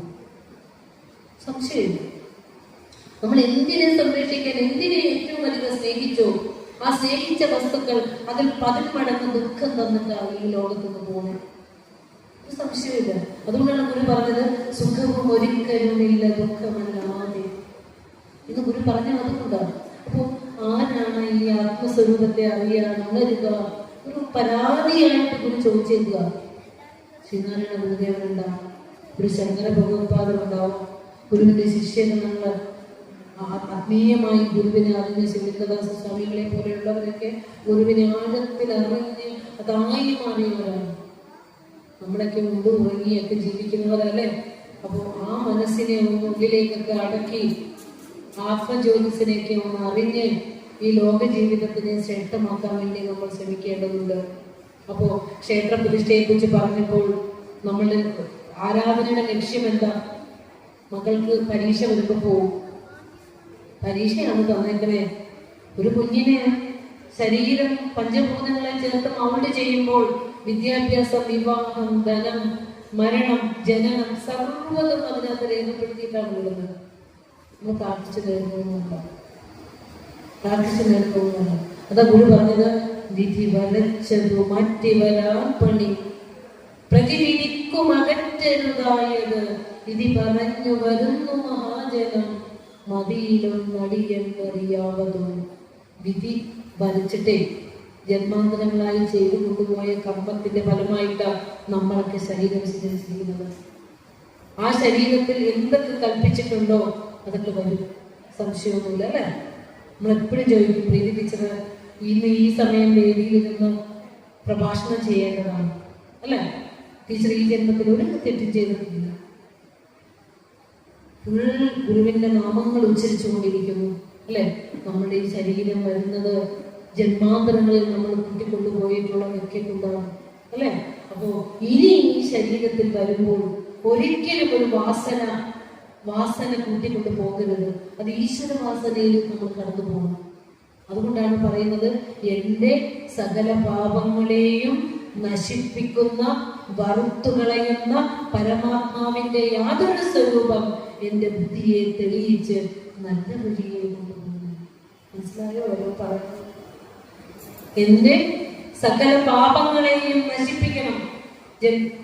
കർമ്മവാസനകൾ ഉണ്ടാവേ, എനിക്ക് അതാണ് ഇതാണ് ഇനിയും കൂട്ടണം, എനിക്ക് എന്തൊക്കെ ഇനി ചെയ്യാനുള്ളതെന്ന് വെച്ചാൽ മനുഷ്യ ആയുസ്സത്തിന് തീരാത്തത്ര സങ്കല്പങ്ങളാണ്. അതിൻ്റെ ഇടയിൽ ശരീരത്തിന്റെ പ്രാരബ്ധം ഒടുങ്ങുമ്പോൾ ശരീരമൊക്കെ പോവും. ഈ കൂട്ടി വെച്ചേക്കുന്ന മനസ്സ് ആ വാസനയ്ക്ക് അനുയോജ്യമായി മറ്റൊരു ശരീരത്തിലേക്ക് വരും. വാസന തീരുന്നിടത്തോളം വരെ കർമ്മവാസന എന്ന് പറഞ്ഞ സാമ്പാറിന്റെ വാസനയല്ല, നമ്മൾ ചെയ്തു കൂട്ടി വെച്ചിരിക്കുന്ന കർമ്മങ്ങളുടെ സംസ്കാരത്തെയാണ് വാസന എന്ന് പറയുക. ആ വാസന ലോകവാസനയാണെങ്കിൽ അതിനനുയോജ്യമായ ശരീരത്തിലേക്ക് നാം വരും. അവിടെ ഈശ്വര ചിന്തയാണ് നിറച്ചു വെച്ചിരിക്കുന്നതെങ്കിൽ ഈശ്വരനെ ഭജിക്കാൻ തന്നെ വരും, സംശയമില്ല അല്ലേ? അതുകൊണ്ടല്ലേ ഇന്ന് പുരുഷ്പാഞ്ജലി മന്ത്രം ചൊല്ലാനെന്താ ഈ പ്രായത്തിൽ ഏറ്റവും മുമ്പിൽ വന്നത് നല്ല ചുടക്കുട്ടിയായിട്ട് എല്ലാം കേട്ട് തല കുലുക്കി ചിരിച്ച് തെറ്റ് ചെയ്തിട്ടുണ്ടെങ്കിൽ അതൊക്കെ ഒന്ന് കണ്ണടച്ച് ഒക്കെ ഇങ്ങനെ ഇരിക്കുക. അതൊക്കെ എന്തുകൊണ്ടാണെന്നറിയോ? തെളിച്ചു തരുന്നതുകൊണ്ടാണ്. ഇനി നമ്മൾ വരുവാണെങ്കിൽ തന്നെ ഇത് കേൾക്കാൻ വേണ്ടി വരണം. ഒരു സംശയമില്ല, ഒരു സംശയമില്ല അവിടെ. അപ്പൊ പറയുന്നത് ഗുരു പറഞ്ഞ എന്റെ സകല പാപങ്ങളിൽ നിന്ന് എന്റെ കർമ്മവാസനകളെ നശിപ്പിക്കുക. വെറുതെ നശിപ്പിച്ചാൽ പോരാ. ഒരു വിത്തെടുത്ത് നമ്മൾ വലിയ ചട്ടിയോടിയിലേക്ക് ഇട്ടു, അതുകൊണ്ടേ നമ്മൾ വേസ്റ്റ് ഇട്ടു, അത് മണ്ണിൽ കിടന്ന് വെള്ളം വീഴുമ്പോൾ അത് പിന്നെ മുളച്ചു വരും. അതുപോലെ വെറുതെ അങ്ങ് കളഞ്ഞാൽ പോരാ, വറുത്ത് കളയണം. വിത്ത് വറുത്തിട്ട് തറയിലേക്ക് അത് മുളയ്ക്കില്ല. അതുപോലെ ഈശ്വര ചിന്ത കൊണ്ട് കർമ്മവാസനകളെ അടക്കി നമ്മുടെ ശരീരത്തെ മനസ്സിന് ശ്രേഷ്ഠമാക്കണം. അതാ പറഞ്ഞത്, സർവപാപങ്ങളെയും നശിപ്പിക്കുന്ന വറുത്ത് കളയുന്ന പരമാത്മാവിന്റെ യാതൊരു സ്വരൂപം എന്റെ ബുദ്ധിയെ തെളിയിക്കണം. തെളിയിക്കണം എന്ന് പറഞ്ഞാൽ അവിടെ കൂട്ടി വെച്ചേക്കുന്നതൊക്കെ മാറ്റിയിട്ട് നിന്നെ അവിടെ പ്രതിഷ്ഠിക്കണം ഈശ്വരനെ. എന്നിട്ട് എന്നെ നല്ല വഴിയെ കൊണ്ടുപോകണം, ഈശ്വര വഴിയെ കൊണ്ടുപോകണം എന്നാ പ്രാർത്ഥിച്ചത്. അർത്ഥം പറഞ്ഞ് പ്രാർത്ഥിക്കുമ്പോ ഗുണമില്ലേ? ഇതൊക്കെ വെറുതെ പ്രാർത്ഥിക്കുന്നതിനേക്കാൾ ഗുണമില്ലേ അർത്ഥം പറഞ്ഞ് പ്രാർത്ഥിക്കുമ്പോ? ഉണ്ട്. അർത്ഥം പറഞ്ഞ് ഗുരുവിന്റെ കൃതികൾ ആലപിക്കുന്നത് പറയുന്നത് അതുകൊണ്ടാണ്. അപ്പോൾ പറഞ്ഞു വന്നത് വിഗ്രഹ പ്രതിഷ്ഠയെ കുറിച്ചും ഈശ്വര ഭക്തിയെ കുറിച്ചൊക്കെ പറയുമ്പോൾ ഭക്തി എന്താണെന്ന് കുളത്തൂർ കോലക്കതനെ വെച്ച് ഗുരു പറഞ്ഞത് നമ്മൾ പറഞ്ഞു. ഈശ്വരനെ നമ്മൾ ഭജിക്കേണ്ടത് നമ്മുടെ സ്വരൂപത്തെ അറിയാനാണ്. ഈ ലോക ജീവിതത്തിന്റെ ശ്രേഷ്ഠതയ്ക്കാണ് നമ്മൾ പ്രാർത്ഥിക്കേണ്ടത്, ഭൗതിക സമ്പത്തുകളൊന്നുമല്ല. ഇതാണ് ഭക്തിയിലൂടെ അറിയേണ്ടത്. ഈ കാര്യം ശ്രീനാരായണ ധർമ്മത്തിൽ 2-ാം അധ്യായം ജാതി മത ദൈവ വിചാരം. ഗുരുവിന്റെ ശിഷ്യഗണങ്ങൾ വന്ന് ഗുരുവിനോട് ചോദിക്കുക, ഭഗവാൻ സർവ തത്വജ്ഞ ജീവലോകതയാപര ധർമാധർമ്മ നിവിച്ഛാദ്യ ശ്രോതമുത്കണ്ഠിതാവയം. ഗുരു, ധർമ്മവും അധർമ്മവും വേർതിരിച്ച് ഈ സമൂഹത്തിന്, ഈ ജനതയ്ക്ക് അല്ലെങ്കിൽ ഞങ്ങൾക്ക് പറഞ്ഞു തരണം. എന്നിട്ട് ഈ ലോകത്ത് 1925 കാലഘട്ടത്തിൽ ശ്രീനാരായണ ധർമ്മം രചിക്കുമ്പോൾ ഗുരു പറഞ്ഞു കൊടുക്കുന്ന കാര്യങ്ങളാണ് ശിഷ്യഗണങ്ങൾ എഴുതി വെച്ചിരിക്കുന്നത്. ആദ്യം ശിഷ്യൻ ചോദിച്ചെന്താ പറയുക? ദൈവവിശ്വാസ സ്ഥിതിയിലുള്ള തെറ്റായ ധാരണ ഇന്ന് ലോകത്ത് ബാധിച്ചിരിക്കുന്ന അധർമ്മമാണ്. പക്ഷേ നിങ്ങളത് കേട്ടിട്ട് പറയണം, ഇന്നും നമ്മളുടെ അന്ധവിശ്വാസം തെറ്റായ വിശ്വാസങ്ങൾ മാറിയിട്ടുണ്ട്.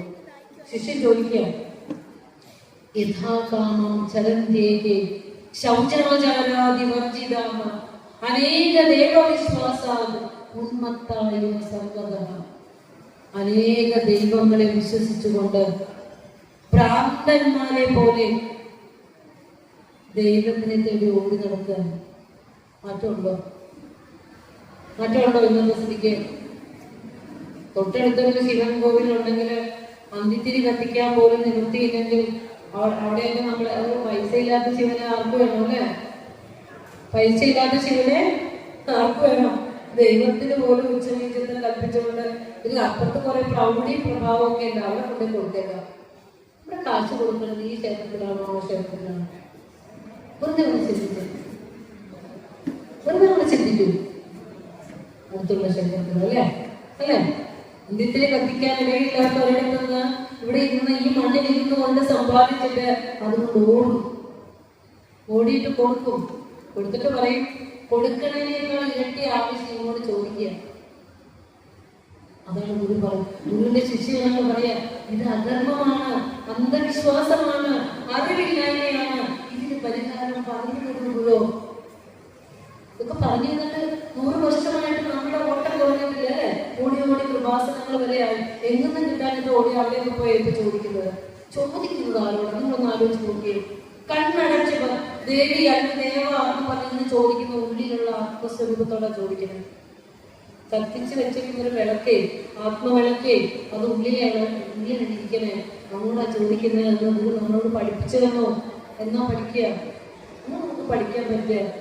എന്നിട്ട് പറയാണ്, ബാഹ്യ ആഭ്യന്തര ശുചിത്വമില്ലാതെ ദൈവത്തിനെ തേടി ഓടി നടക്കുന്ന മനുഷ്യർ, ഇത് ഈ കാലഘട്ടത്തിലെ അധർമ്മമാണ്, അജ്ഞതയാണ് എന്ന് പറയുകയാണ്.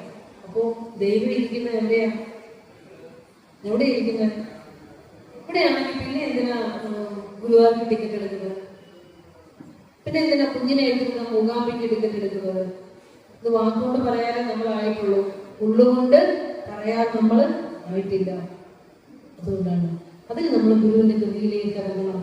ദൈവം കണ്ണില്ലാതെ കാണുകയും മൂക്കില്ലാതെ മണക്കുകയും ത്വക്കില്ലാതെ സ്പർശിക്കുകയും നാവില്ലാതെ രുചിക്കുകയും ഒക്കെ ചെയ്യുന്ന ചിത് സ്വരൂപനാണ്, ബോധസ്വരൂപനാണ്.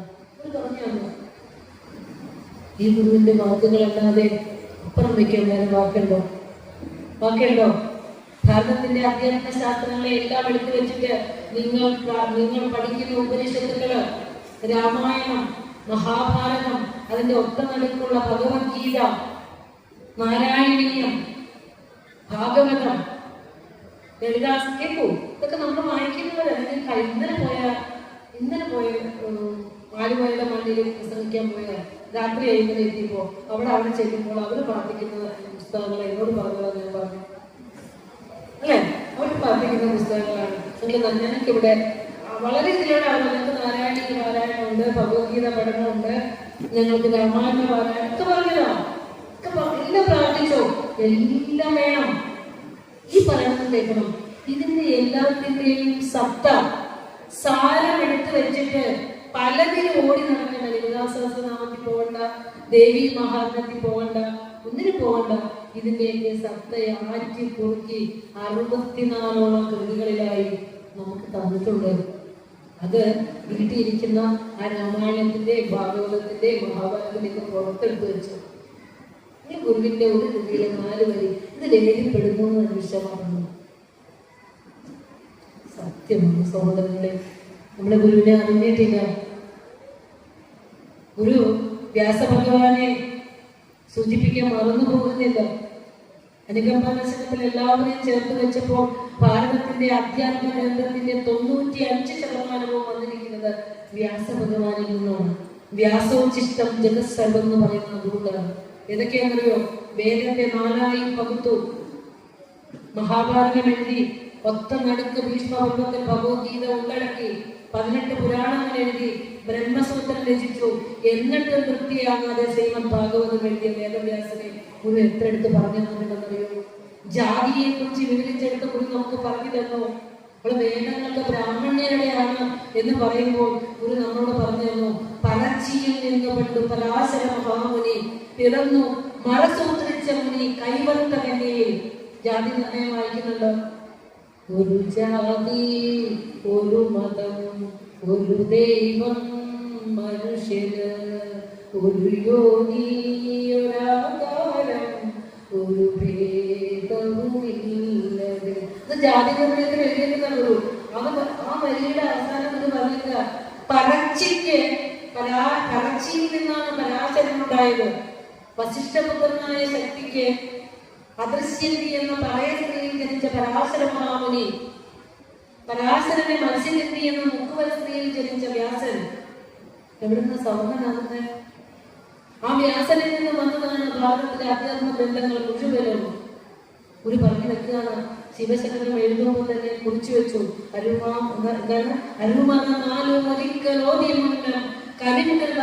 പങ്കു ചെയ്തു നൽകി. ഒരു തന്നെ പറഞ്ഞു തന്നില്ലേ, പുരുഷാകൃതിയിലുള്ള ദൈവമോ എന്ന് അനുകമ്പാദശകത്തിൽ വ്യാസനെ പറഞ്ഞു തന്നു. ആ വ്യാസനെ തന്നെ പറയുക, ജാതിയുടെ കാര്യം വന്നപ്പോ പറച്ചിയുടെ കുലത്തിൽ നിന്ന് വന്നതാ ഏറ്റവും താഴ്ന്ന സമൂഹമാണ്. അതിൽ നിന്നാണ് മഹാഗുരുക്കന്മാർ അധ്യാത്മ ഗ്രന്ഥങ്ങൾ എഴുതി വെച്ചത് എന്ന് നമുക്ക് പറഞ്ഞു തന്നിട്ടുണ്ട്. ഇതിനെല്ലാം ചേർത്ത് വെച്ചിട്ട് പകരുന്നു പരമ്പരയായി പലതും എന്ന് പറഞ്ഞുകൊണ്ട് സകല ഋഷി പരമ്പരയെയും സ്വാംശീകരിച്ചുകൊണ്ട്, അവരുടെ രചനകളെ സ്വാംശീകരിച്ചുകൊണ്ട്, അവരെ ആദരിച്ചുകൊണ്ട് ആ ദർശനം ഗുരു ചേർത്ത് വെച്ച് സർവ്വദർശനങ്ങളെയും സമന്വയിപ്പിച്ചുകൊണ്ട് ഏകതയുടെ ദർശനം നമുക്ക് തോന്നും. ഇതിനെ ആർക്കാണ് മാറ്റിവെക്കാനാണ്? ഒരു മാമറയോടും അർത്ഥവും ഗുരുബോധം മുനിയോടും അർത്ഥവും ഒരു ജാതിയിലുള്ളതൊന്നും താൻ പൊരുളോർത്താൽ അഖിലാഗമത്തിൽ സകല വേദാഗമ സാരങ്ങളുടെയും അർത്ഥം ഒന്നെന്ന് പറഞ്ഞു നിന്ന ഗുരു. ആ ഗുരുവിന്റെ വേദസാരം പോകുന്ന കൃതികള് നമ്മൾ പഠിക്കണം. 555 സൂത്രങ്ങളാക്കിക്കൊണ്ട് വേദവ്യാസൻ വേദത്തെ 4 വേദങ്ങളെ 555 സൂത്രങ്ങളിൽ വെച്ച് ബ്രഹ്മസൂത്രം ജപിച്ചപ്പോൾ വ്യാസന് ശേഷം 2500 വർഷങ്ങൾക്ക് ശേഷം വേദത്തെ 24 സൂത്രങ്ങളിലാക്കി വേദാന്ത സൂത്രം ജപിച്ചു തന്നു ഋഷി. ഇത് നമ്മൾ പറയാതെ ആര് പറയും? ആരുടെയും കണ്ണിൽ പെട്ടിട്ടില്ല. ഈ 24 സൂത്രങ്ങൾ പഠന വിധേയമാക്കണം. അതിന് ഭാഷ്യരചന വരണം. അതിന് നമ്മുടെ മക്കൾ അതിനെക്കുറിച്ച് ഗവേഷണം നടത്തണം, പഠിക്കണം, പറയണം, അറിയണം. ജീവിതത്തോട് ചേർത്ത് വെച്ചുകൊണ്ട് പ്രാക്ടിക്കലാക്കിക്കൊണ്ടാണ് ഗുരു ആധ്യാത്മിക ദർശനം നമ്മുടെ മുന്നിലേക്ക് അവതരിപ്പിച്ചിരിക്കുന്നത്. ആരാ പഠിക്കുക? ആരാ പറയുക? നമ്മൾ അന്ധന്മാരായി പോകരുത്, അല്ലെങ്കിൽ ആരെങ്കിലും അന്ധരെന്ന പോലെ നടക്കരുത്. ശരിക്കും നമ്മൾ ഗുരുവിനെ പഠിക്കണം. പൂജിക്കുകയും പ്രാർത്ഥനയ്ക്കൊക്കെ അപ്പുറം ഗുരുവിനെ അറിയണം, പഠിക്കണം. പഠിക്കുന്ന തലമുറ ഉണ്ടാവണം. വെറുതെ ആധ്യാത്മികത പറഞ്ഞു പോയ വിശേഷമല്ല ഗുരു. ഗുരു പറയും, ഒരുവന് ധനമല്ല ദാനം ചെയ്യേണ്ടത്. വിശന്ന് വരഞ്ഞ ഒരുവന് ആ നേരത്തെ ആഹാരം കൊടുക്കുക എന്നതിനുപരി ഗുരു പറയുകയാണ്, അവന് ആ നേരം ആഹാരം കൊടുത്താൽ അവന് അടുത്ത നേരം വിശക്കില്ലേ? ആ വിശപ്പിനുള്ള ശാശ്വതമായ പരിഹാരമാണ് ഉദ്ദേശിച്ച് ഗുരു പറയുക, വിശക്കുന്നവന് അന്നത്തേക്കാൾ കൂടുതൽ തൊഴിൽ ദാനം ചെയ്യണം. പൈസ ധനം ദാനം ചെയ്യുമ്പോൾ അവന്റെ ആത്മാഭിമാനം നശിക്കുകയും ദാരിദ്ര്യം വർദ്ധിക്കുകയും ചെയ്യും. അതുകൊണ്ട് ധനമല്ല ദാനം ചെയ്യേണ്ടത്, തൊഴിലാണ്. എത്ര ശ്രദ്ധയോടെ അല്ലെ? ഒരു നേരം ആഹാരം കഴിച്ച പിറ്റേ നേരം അവനെ എവിടെ പോകുന്നു ചിന്തിച്ചു അല്ലേ? ആലോചിച്ച് നോക്കൂ. തന്റെ മുമ്പിലിരുന്ന പൂച്ചയ്ക്ക് വേണ്ടി ഒരു കഴിക്കുന്നതിന് ഉരുട്ടി വെച്ചപ്പോൾ ഗുരുവിന്റെ ദിവ്യദൃഷ്ടി കൊണ്ട് ഗുരു കണ്ടു അതിന് 2 കുഞ്ഞ് മച്ചുപുറത്തെ കള്ളാസം പെട്ടി ഉറങ്ങുന്നുണ്ടെന്ന്, അതിന് 2 കുഞ്ഞുണ്ടായിട്ടുണ്ടെന്ന് ആ വീട്ടുകാരൻ പോലും അറിഞ്ഞില്ല. 2 കുഞ്ഞുകളെ അടുത്ത് വെച്ചിട്ട് പറയുക, ഇത് നിന്റെ കുഞ്ഞുങ്ങൾക്ക് വേണ്ടി നീ കഴിക്കണം. അപ്പോ മുന്നിലിരിക്കുന്നവരെ മാത്രമല്ല, ഒറ്റപ്പെട്ടു പോകുന്നവരെയും ഓരം ചേർന്ന് നടക്കുന്നവരെയും ഒക്കെ ചേർത്ത് വെച്ച സർവലോകാനുരൂപനായ ഈ ഗുരുവിനെ പഠിക്കാനും അറിയാനുമൊക്കെ ഭാഗ്യം സിദ്ധിച്ച സുഹൃത്തുക്കളായ സഹോദരങ്ങളെ, ഈ ഗുരുവിന്റെ തിരുജയന്തി എന്ന പുണ്യദിനങ്ങളൊക്കെ വരുമ്പോൾ നമ്മൾ വെറും പൂവിട്ട് പൂജിച്ച് മാത്രം കടന്നു പോകാതെ ഗുരുവെന്ന ദർശനത്തെ, ഗുരുവെന്ന ചൈതന്യത്തെ പഠിക്കണം, അറിയണം. ആ വെളിച്ചം നമ്മുടെ ജീവിതത്തിലേക്ക് നാം എടുക്കാൻ ശ്രമിക്കണം. അങ്ങനെ നമ്മുടെ ശ്രേഷ്ഠമായ മനുഷ്യ ജന്മത്തെ നമ്മൾ സാർത്ഥകമാക്കണം. അന്ധരായി നിൽക്കരുത്. ഒരു ആശാൻ പറഞ്ഞിരുന്നില്ലേ, ആരായെങ്കിൽ അന്ധത്വം ഒഴിച്ച് ആദിമനസ്യൻ നേരാവഴി കാട്ടും ഗുരുവല്ലോ പരദൈവം എന്ന് പറഞ്ഞു. ഒരു പടി കൂടി കടത്തി പറഞ്ഞു. സന്യസ്ത ശിഷ്യനായ ശിവലിംഗദാസ സ്വാമികൾ കൽപ്പതേ സിദ്ധൈഹി പാദാംബുജന ചോലവ നാരായണ യതീന്ദ്രായ തസ്മൈ ശ്രീ ഗുരവേ നമഃ. ദൈവ ഭഗവാനെ, അങ്ങയുടെ കാലിൽ പറ്റിയിരിക്കുന്ന ആ ഒരു പൊടിയുടെ ഒരു കണം മതിയല്ലോ എനിക്ക്, അത് കിട്ടിയാലും മതി. എന്റെ സകല പാപങ്ങളെ ഇല്ലാതെയാക്കി എന്നെ ഈശ്വരനിലേക്ക് എത്തിക്കുമല്ലോ എന്ന് ശിവലിംഗദാസ സ്വാമികൾ പറഞ്ഞു. ഇവരൊക്കെ 1-2 വർഷം ഗുരുവിനെ കണ്ടവരല്ല. ജീവിതത്തിന്റെ മുഴുവൻ കാലവും ആ മഹാചൈതന്യത്തോടൊപ്പം കഴിഞ്ഞവർ. അവരുടെ വലിയ വലിയ ഒരു വാക്കുകൾ ഗുരു ആരാണെന്നുള്ളതിനുള്ള തെളിവുകൾ നമുക്ക് നേരിടേണ്ടതും ആവശ്യമില്ല. ഇതൊക്കെ നമ്മൾ ചൊല്ലുകയും പഠിക്കുകയും ഒക്കെ ചെയ്യുന്നവരാണ്. അപ്പോൾ ഞാൻ പറഞ്ഞു വരുന്നത്, നമ്മുടെ കുഞ്ഞു മക്കളൊക്കെ ഇവിടെ ഇഷ്ടംപോലെ ഇരിപ്പുണ്ട്. ഈ മക്കള് വെറും ഇപ്പൊ ഗുരുവിനെ കാണാനൊന്നും വലിയ ഭംഗിയൊന്നുമില്ല അല്ലെ, ഒരു ഒറ്റ മുണ്ടാണ്, ഫോട്ടോയ്ക്ക് കൃഷ്ണനെ വരച്ചു വെച്ചിരിക്കുന്ന പോലെ ഭംഗിയൊന്നുമില്ല. അപ്പൊ ഇതിന്റെ നേരെ ഗുരുവിനോടൊപ്പം ഇച്ചിരി ഭക്തി കുറവ്, ഭംഗിയല്ല, നമ്മുടെ ആരാധന കൂടുതൽ, അങ്ങനെയൊന്നും അല്ല. കാരണം ദൈവത്തിന് രൂപമില്ല. ആ ദൈവം കയ്യിലിരിക്കുന്ന കൽപ്പകവൃക്ഷക്കരിയാണെന്ന് ഗുരു പറഞ്ഞു തന്നു.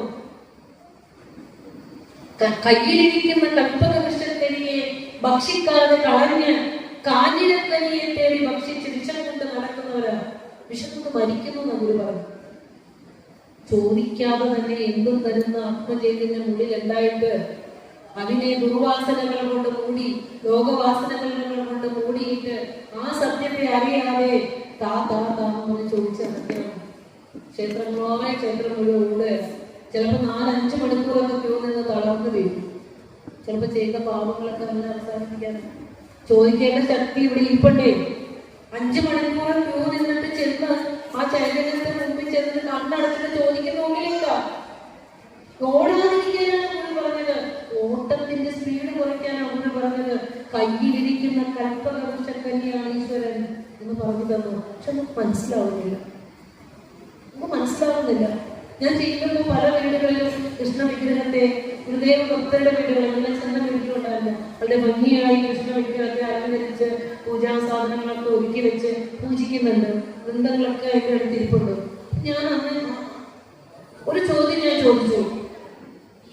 വെറുതെ നിങ്ങളൊന്ന് ചിന്തിച്ചേ. അല്പസ്വല്പം വിദ്യാഭ്യാസമുള്ളവരും ചിന്തിക്കാൻ കഴിയുന്നവരും എഴുത്തും വായനയൊക്കെ അറിയുന്നവരാണ്. ഈശ്വരൻ മനുഷ്യനെ സൃഷ്ടിച്ച പോലെ ഒരു കുഞ്ഞു ഉറുപ്പിനെയും പുഴുവിനെയും മരത്തിനെയും ഈ സർവ്വതിനെയും സൃഷ്ടിച്ചത് ഈശ്വരനാണെങ്കിൽ ആ ഈശ്വരന് മനുഷ്യന്റെ രൂപമാണ്. വെറുതെ ചിന്തിച്ച മനുഷ്യന്റെ രൂപമാണ്. അപ്പൊ ആ മനുഷ്യന്റെ രൂപത്തിൽ അത് വരച്ചതാണ് ഒരു മനുഷ്യനാണ്. മനുഷ്യൻ വരച്ചതുകൊണ്ട് മനുഷ്യന്റെ രൂപം. ഒരു മൃഗത്തിന്റെ കയ്യിൽ തൂലിക കൊടുത്താൽ അവൻ വരയ്ക്കുന്ന ദൈവത്തിന്റെ മൃഗത്തിന്റെ രൂപമായിരിക്കും, സംശയമില്ല. നന്നായി വരയ്ക്കാൻ അറിയുന്ന ചിത്രകാരൻ കൃഷ്ണനെ ഏറ്റവും മനോഹരമായി വരച്ചാൽ അതാണ് നമ്മുടെ മുന്നിലെ കൃഷ്ണൻ. ശരിയായ കൃഷ്ണൻ എന്താണെന്ന് പട്ടേൽപ്പാട് നാരായണത്തിൽ പറഞ്ഞു വെച്ചെന്താ? സാന്ദ്രാനന്ദാവബോധാത്മകമനുപമിതം കാലദേശാവരിഭ്യാം നിർമുക്തം നിത്യം മുക്തം നിഗമശതസഹസ്രേണ നിർഭാസ്യമാണ്. സാന്ദ്ര ആനന്ദ അവബോധമാണ്. നാം ശരീരമല്ല, അറിവാണ് എന്ന് പറഞ്ഞു. ഇവിടെ പട്ടേൽപ്പാട് പറയാ അവബോധമാണ്, അറിവാണ്. എങ്ങും കെട്ടിപ്പിടിച്ചിരിക്കുന്ന എങ്ങും നിറഞ്ഞിരിക്കുന്ന ഈശ്വരനാണെന്ന് അങ്ങനെ പറഞ്ഞേ കൃഷ്ണനെ പറഞ്ഞത്.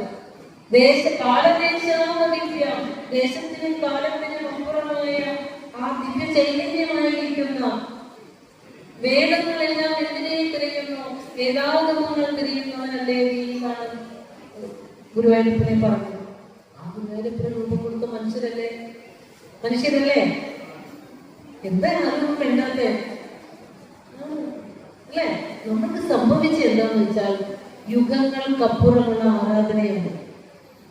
ആ ആരാധന നമ്മുടെ ഉള്ളിലേക്ക് പതിഞ്ഞു പോയിരിക്കുന്നു. ഈ രൂപത്തിനപ്പുറം കടക്കാൻ പറഞ്ഞു തരാൻ രൂപാതീതനായ ഗുണാതീതനായ പരബ്രഹ്മ സ്വരൂപനായ ഒരു ഗുരുവിനെ കുലത്തിലേക്ക് കിട്ടിയവരുണ്ടല്ലോ, ഭാഗ്യവാന്മാര്.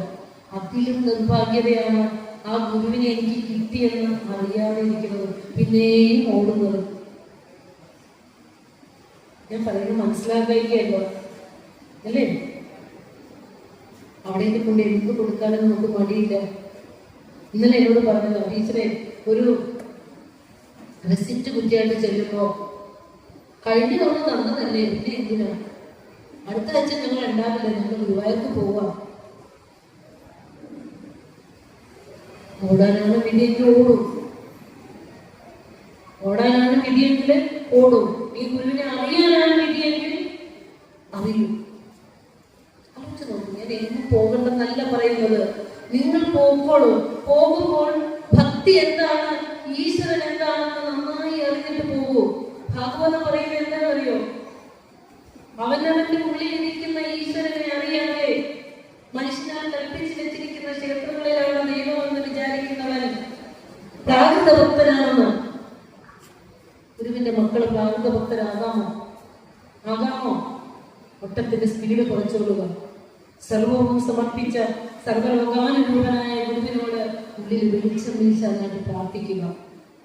ഇതാണ് നമുക്ക് വേണ്ടത്. അതുകൊണ്ട് തന്നെയാണ് വിഗ്രഹ പ്രതിഷ്ഠകൾ കടന്നു പോകുന്നതോറും തൃശ്ശൂർ കാരക്കുണ്ടിൽ എത്തിയപ്പോൾ ഗുരു ചോദിച്ചു, ഗുരുവിനോട് വിഗ്രഹം കൊണ്ട് വന്നു. ആളുകൾ വിഗ്രഹം ആണ് അവിടെ വേണ്ടത്. പക്ഷെ സാധുക്കള്, കൃഷിപ്പണിക്കാര്, മത്സ്യബന്ധനം ചെയ്ത് ജീവിക്കുന്നവര്, തെങ്ങ് കയറ്റക്കാര്, അങ്ങനെയൊക്കെയുള്ള ധാരാളം പട്ടിണി പാവങ്ങൾ ജീവിക്കുന്ന ഇടമാണ് തൃശ്ശൂർ കാരമുക്ക്. അവിടെ ഗുരു പറഞ്ഞു, വെളിച്ചം, 3 കവറയിട്ട് വിളക്ക് കൊണ്ടുവന്നിട്ട് പറയുക, അതിൽ തിരിയിട്ട് തെളിച്ചിട്ട് പറയുക, വെളിച്ചം വരട്ടെ, ഇരുട്ട് മാറട്ടെ. നമ്മുടെ ഉള്ളിലുള്ള ഇരുട്ടാണ് മാറേണ്ടത്. പുറത്ത് എത്ര കത്തിച്ചിട്ടും കാര്യമില്ല, ഉള്ളിൽ ഇരുട്ട് മാറണം എന്ന് പറഞ്ഞത്. അതുപോലെ തന്നെ മുരിക്കുമ്പുഴ താളകണ്ഠേശ്വരത്ത് അവർ എഴുതി വെച്ചു, വിഗ്രഹം കൊടുത്തില്ല. സത്യം, ധർമ്മം, ദയ, ശാന്തി. ഒരു ഫലകത്തിൽ ഓങ്കാരത്തിന് എഴുതി വെച്ചു, സത്യം, ധർമ്മം, ദയ, ശാന്തി. ഒരു മനുഷ്യന്റെ ഉള്ളിൽ സത്യനിഷ്ഠമായ ഒരു ജീവിതം അവനുണ്ടോ? അവനിലുണ്ട് ദൈവികത. ധർമ്മയുക്തമായ ഒരു ജീവിതം അവൻ നയിക്കുന്നുണ്ടോ? അവൻ ദൈവ ചൈതന്യമുള്ളവനാണ്, ദയയുള്ളവൻ, അനുകമ്പയുള്ളവൻ. ഈശ്വരഭക്തി അനുകമ്പ ഒരു പറഞ്ഞു തന്നതാ. തൊട്ടടുത്തിരിക്കുന്ന മനുഷ്യനെയും കൂടി ഉൾക്കൊള്ളുവാനോ കരുണയോടെ നോക്കുവാനോ കഴിയില്ലാത്തവൻ എത്ര ഈശ്വരഭക്തനാണെന്ന് പറഞ്ഞുകൊണ്ടും അവന്റെ ഭക്തി കൊണ്ട് വല്ല പ്രയോജനമുണ്ടോ? ഉണ്ടോ? ഇല്ല. അപ്പൊ ഗുരു നമ്മളോട് പറഞ്ഞു തന്ന നല്ല പാഠങ്ങള്, നല്ല മനുഷ്യനായി തെളിയാനുള്ള സതുപദേശങ്ങളെല്ലാം ഗുരുവിന്റെ കൃതിയിലുണ്ട്. വേറെ എങ്ങും ഓടി നടക്കണ്ട, വേറെ ഒന്നും നമ്മൾ ഓടി നടക്കണ്ട. പക്ഷെ ഇതൊക്കെ എടുത്തു പോകാൻ ധാരാളം ആളുകളുണ്ട്, കൊണ്ടുപോയി കൊണ്ടിരിക്കുന്നു, അവർ പഠിക്കുന്നുണ്ട്. നമ്മളിപ്പോഴും അടുത്ത കൊല്ലം കഴിഞ്ഞ വെച്ച് തന്നല്ലേ ഈ കൊല്ലം തന്നോ എന്ന് ചോദിക്കുന്നല്ലേ. അപ്പോ ഗുരുവിനെ അറിയുന്നതിൽ എത്രയോ പുറകോട്ട് പോയിരിക്കുന്നു ഓരോ മനുഷ്യരെ. അപ്പൊ അതിനുള്ള ഭാഗ്യമില്ലാന്നർത്ഥം, ഗുരുവിനെ അറിയാനുള്ള ഭാഗ്യമില്ലാന്നർത്ഥം. ഞാൻ ഓർക്കുമ്പോൾ എന്റെ അമ്മ പറയാനുള്ള ഒരു കാര്യമുണ്ട്. SNDP യോഗത്തിന്റെ സംഘടനയില് പ്രവർത്തിക്കണം. അമ്മയ്ക്ക് ഗുരു ആരാണെന്ന്, ഗുരു നമ്മുടെ സ്വാമിയാണെന്ന് പറഞ്ഞവരൊക്കെ അറിയുള്ളൂ. പണ്ടത്തെ അച്ഛനമ്മമാർക്ക് അതൊക്കെ അറിയുള്ളൂ അല്ലെ. സമയം പ്രാർത്ഥിക്കണം, നമ്മുടെ സ്വാമിയാണെന്നൊക്കെ പറഞ്ഞു തരുള്ളൂ, അത്ര അറിവുള്ളവർക്ക്. പക്ഷെ അന്നാലും അമ്മ പറയും, ഞങ്ങളൊക്കെ അരി അടുപ്പത്തിടുമ്പോ ശാഖയും ഞങ്ങൾക്ക് കുടർ കൊണ്ടുവന്ന് തന്നിട്ടുണ്ട്. അതിനകത്ത് അമ്മ പട്ടിണിയായിരിക്കും, ഒരു നേരമൊക്കെ ആയിരിക്കും ചോറ് വയ്ക്കുക, അതിൽ നിന്നും ഒരു പിടി എടുക്കാൻ കുടത്തിലേക്ക് വരും. എന്തിനാണെന്നറിയുന്നു? വിദ്യാലയം കേട്ടാലും ശാഖ അഭിവൃദ്ധിപ്പെടണം. അങ്ങനെയുള്ള സംസ്കാരത്തിലാണ് നമ്മളെയൊക്കെ വളർത്തിയിരിക്കുന്നു.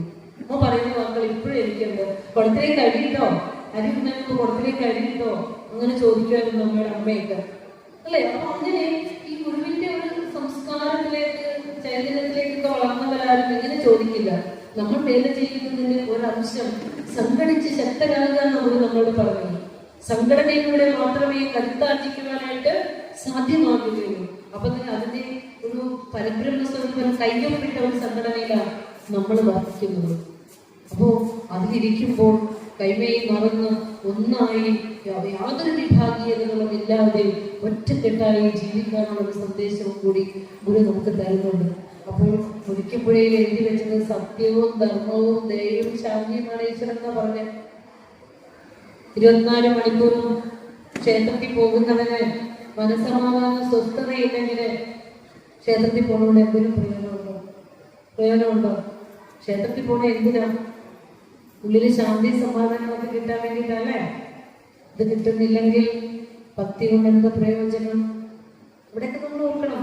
അതുപോലെ തന്നെയാണ് തൃശ്ശൂർ കുറുക്കഞ്ചേരിയില് പ്രതിഷ്ഠയ്ക്ക് വേണ്ടി വന്നു. അപ്പൊ ഗുരു അവസാനം പ്രതിഷ്ഠകൾ ഓങ്കാരം പ്രണവത്തെ പ്രതിഷ്ഠിച്ചുകൊണ്ട് പ്രതിഷ്ഠകൾ അവസാനിപ്പിക്കുന്നുണ്ട്. അവിടെ ഈ തൃശ്ശൂർ കുറുക്കഞ്ചേരിയിൽ നിന്ന് വന്നവരോട് ഗുരു ചോദിക്കുന്നുണ്ട്, എന്താണ് പ്രതിഷ്ഠിച്ച് തരേണ്ടത്? അപ്പൊ പറയുന്നത് ശിവനെയോ സുബ്രഹ്മണ്യനെയോ അവിടുത്തെ ഇഷ്ടം പോലെ. ഗുരു പറയാ, ഒരു വിളക്ക് തൂക്കിയാൽ പോലെ. ഓരോ സമയം അമ്പലത്തിൽ ആരും വരില്ല. അപ്പൊ പറയാണ്, ഇന്നൊരു കാര്യം ചെയ്തു, വിളക്ക് തൂക്കിയിട്ട് ചുറ്റും മഹാന്മാരുടെ ചിത്രങ്ങൾ വയ്ക്കാം. ശിവനോ ശ്രീരാമനോ അല്ലെങ്കിൽ എന്താ പറയാ അവരുടെയൊക്കെ ചിത്രങ്ങൾ വയ്ക്കാം, കൃഷ്ണനോ ചിത്രങ്ങൾ വയ്ക്കാം.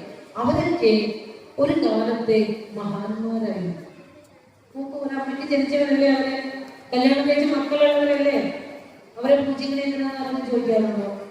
നൈഷ്ഠിക ബ്രഹ്മചാരിയായി ലോകത്തേക്ക് വന്ന് ഈ ലോകത്തെ മുഴുവൻ എന്താ പറയാ, ആത്മീയ വിദ്യയിലേക്ക് ഉയർത്തി, അറിവിലേറിയ അറിവിലേക്ക് ഉയർത്തിയ ഒരു മഹാഗുരുവിനെ എന്തിനാ പൂജിക്കണമെന്ന് ചോദിക്കുമ്പോഴും യുഗങ്ങൾക്കപ്പുറമുള്ള ഈ ആരാധനയാണെന്ന് ചോദിക്കാറില്ല. ഇവിടെ നമുക്ക് പറഞ്ഞു തന്നു, അവര് സത്പ്രവൃത്തി കൊണ്ട് കലബലം കൊണ്ടും ആളുകളെ പ്രശംസിച്ച് ദൈവതുല്യരാക്കി അവര് പടം വെച്ചു. ഇപ്പൊ ഗുരുവിനെ നമ്മൾ എന്തിനാ ആരാധന ചെയ്യുന്നത്? വെറുതെ ഒന്ന് പറഞ്ഞു, ഗുരുവിലുള്ള നല്ല സ്വഭാവങ്ങള്, നല്ല ഗുണങ്ങൾ നമ്മിലേക്ക് കിട്ടാനാണ്. അല്ലാതെ ഇതൊന്നും ചോദിക്കുന്നത് നമ്മൾ തരാനല്ല. ഇനി ആ ഒരു രീതി മാറ്റണമുണ്ട്. അത് എവിടെ ഗുരു പറഞ്ഞിട്ടുണ്ടെന്നറിയോ? പിണ്ടനന്ദി എന്ന ഒരു കൃതി രചിച്ചിട്ടുണ്ട്. ഗുരു കേട്ടിട്ടുണ്ടോ? പിണ്ടനന്ദി പാടാറുണ്ട് അല്ലെ? അതിനകത്ത് എന്താ പറയുന്നത്? ശിവനെ പരബ്രഹ്മ സ്വരൂപനാക്കി വെച്ചുകൊണ്ട് നന്ദികേടിന്റെ ലോകത്ത് ജീവിക്കുന്ന മനുഷ്യരോട് നന്ദിയുള്ളവരാകണം. നന്ദിയുള്ളവരാകുമ്പോൾ ആദ്യം നന്ദി കാണിക്കേണ്ടത് ജഗദീശ്വരനോടാണ്. എന്തിനാണെന്നറിയോ? ഈ മനുഷ്യജന്മം തന്നതിന്. മനുഷ്യജന്മം പട്ടിയോ പൂച്ചയോ പല്ലിയോ അടിച്ചു കൊല്ലുന്ന ഒരു കൊതുകോ ഒന്നും ആയില്ലല്ലോ.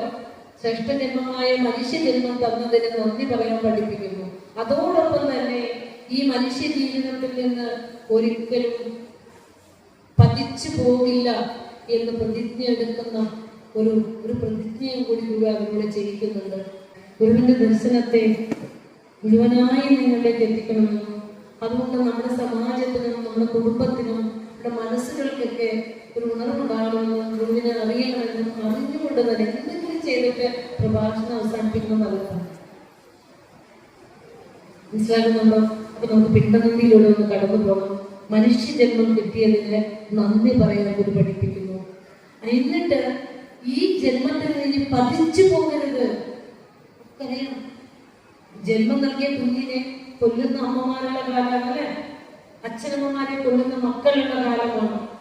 സർവത്ര മൂല്യച്യുതി സംഭവിക്കുന്ന അധർമ്മത്തിൽ നിന്ന് അധർമ്മത്തിലേക്ക് നടന്നെടുക്കുന്ന ഈ ലോകത്ത് കലിയുഗവർദ്ധനായ ശ്രീ ഗുരുദേവൻ ഈ കലിയുഗത്തിന് ആവശ്യമായ ശ്രേഷ്ഠധർമ്മങ്ങൾ നമുക്ക് പറഞ്ഞു തന്നിരിക്കുകയാണ്.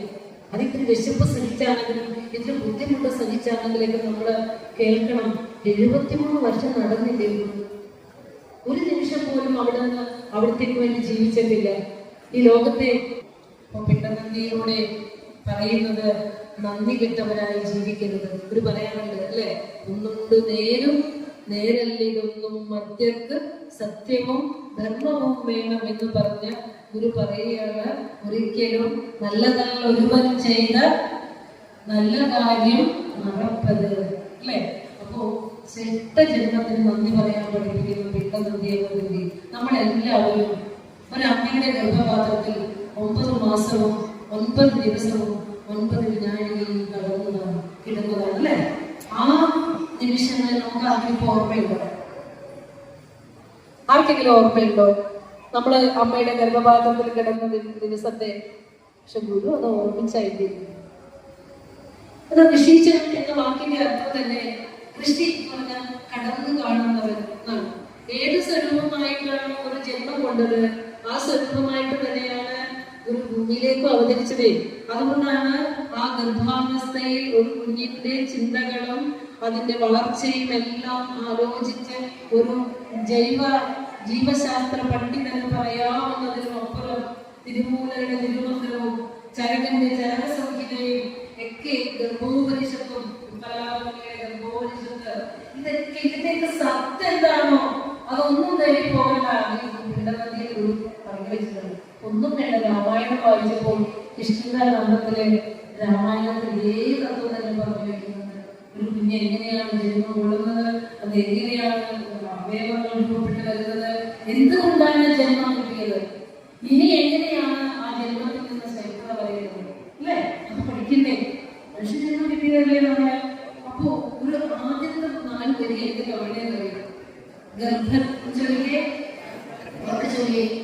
ഗർഭത്തിൽ വച്ചു ഭഗവാൻ അടിയന്റെ പിണ്ടം എപ്പേരും അൻപൊടു വളർത്ത കൃപാലുവല്ലി കൽപ്പിച്ച പോലെ വരുമെന്നു തിരച്ചു കണ്ടിട്ട് അർപ്പിച്ചിടുന്നടിയനൊക്കെയോ ശംഭോ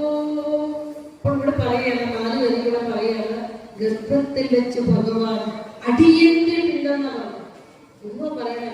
അടിയൻ ഒരാള് പറയണമെങ്കിൽ എത്ര എളിമയുള്ളവരാണോ. കാരണം എന്താണെന്നറിയോ, ഈ ശരീരം പോലും നമ്മുടെ അല്ല.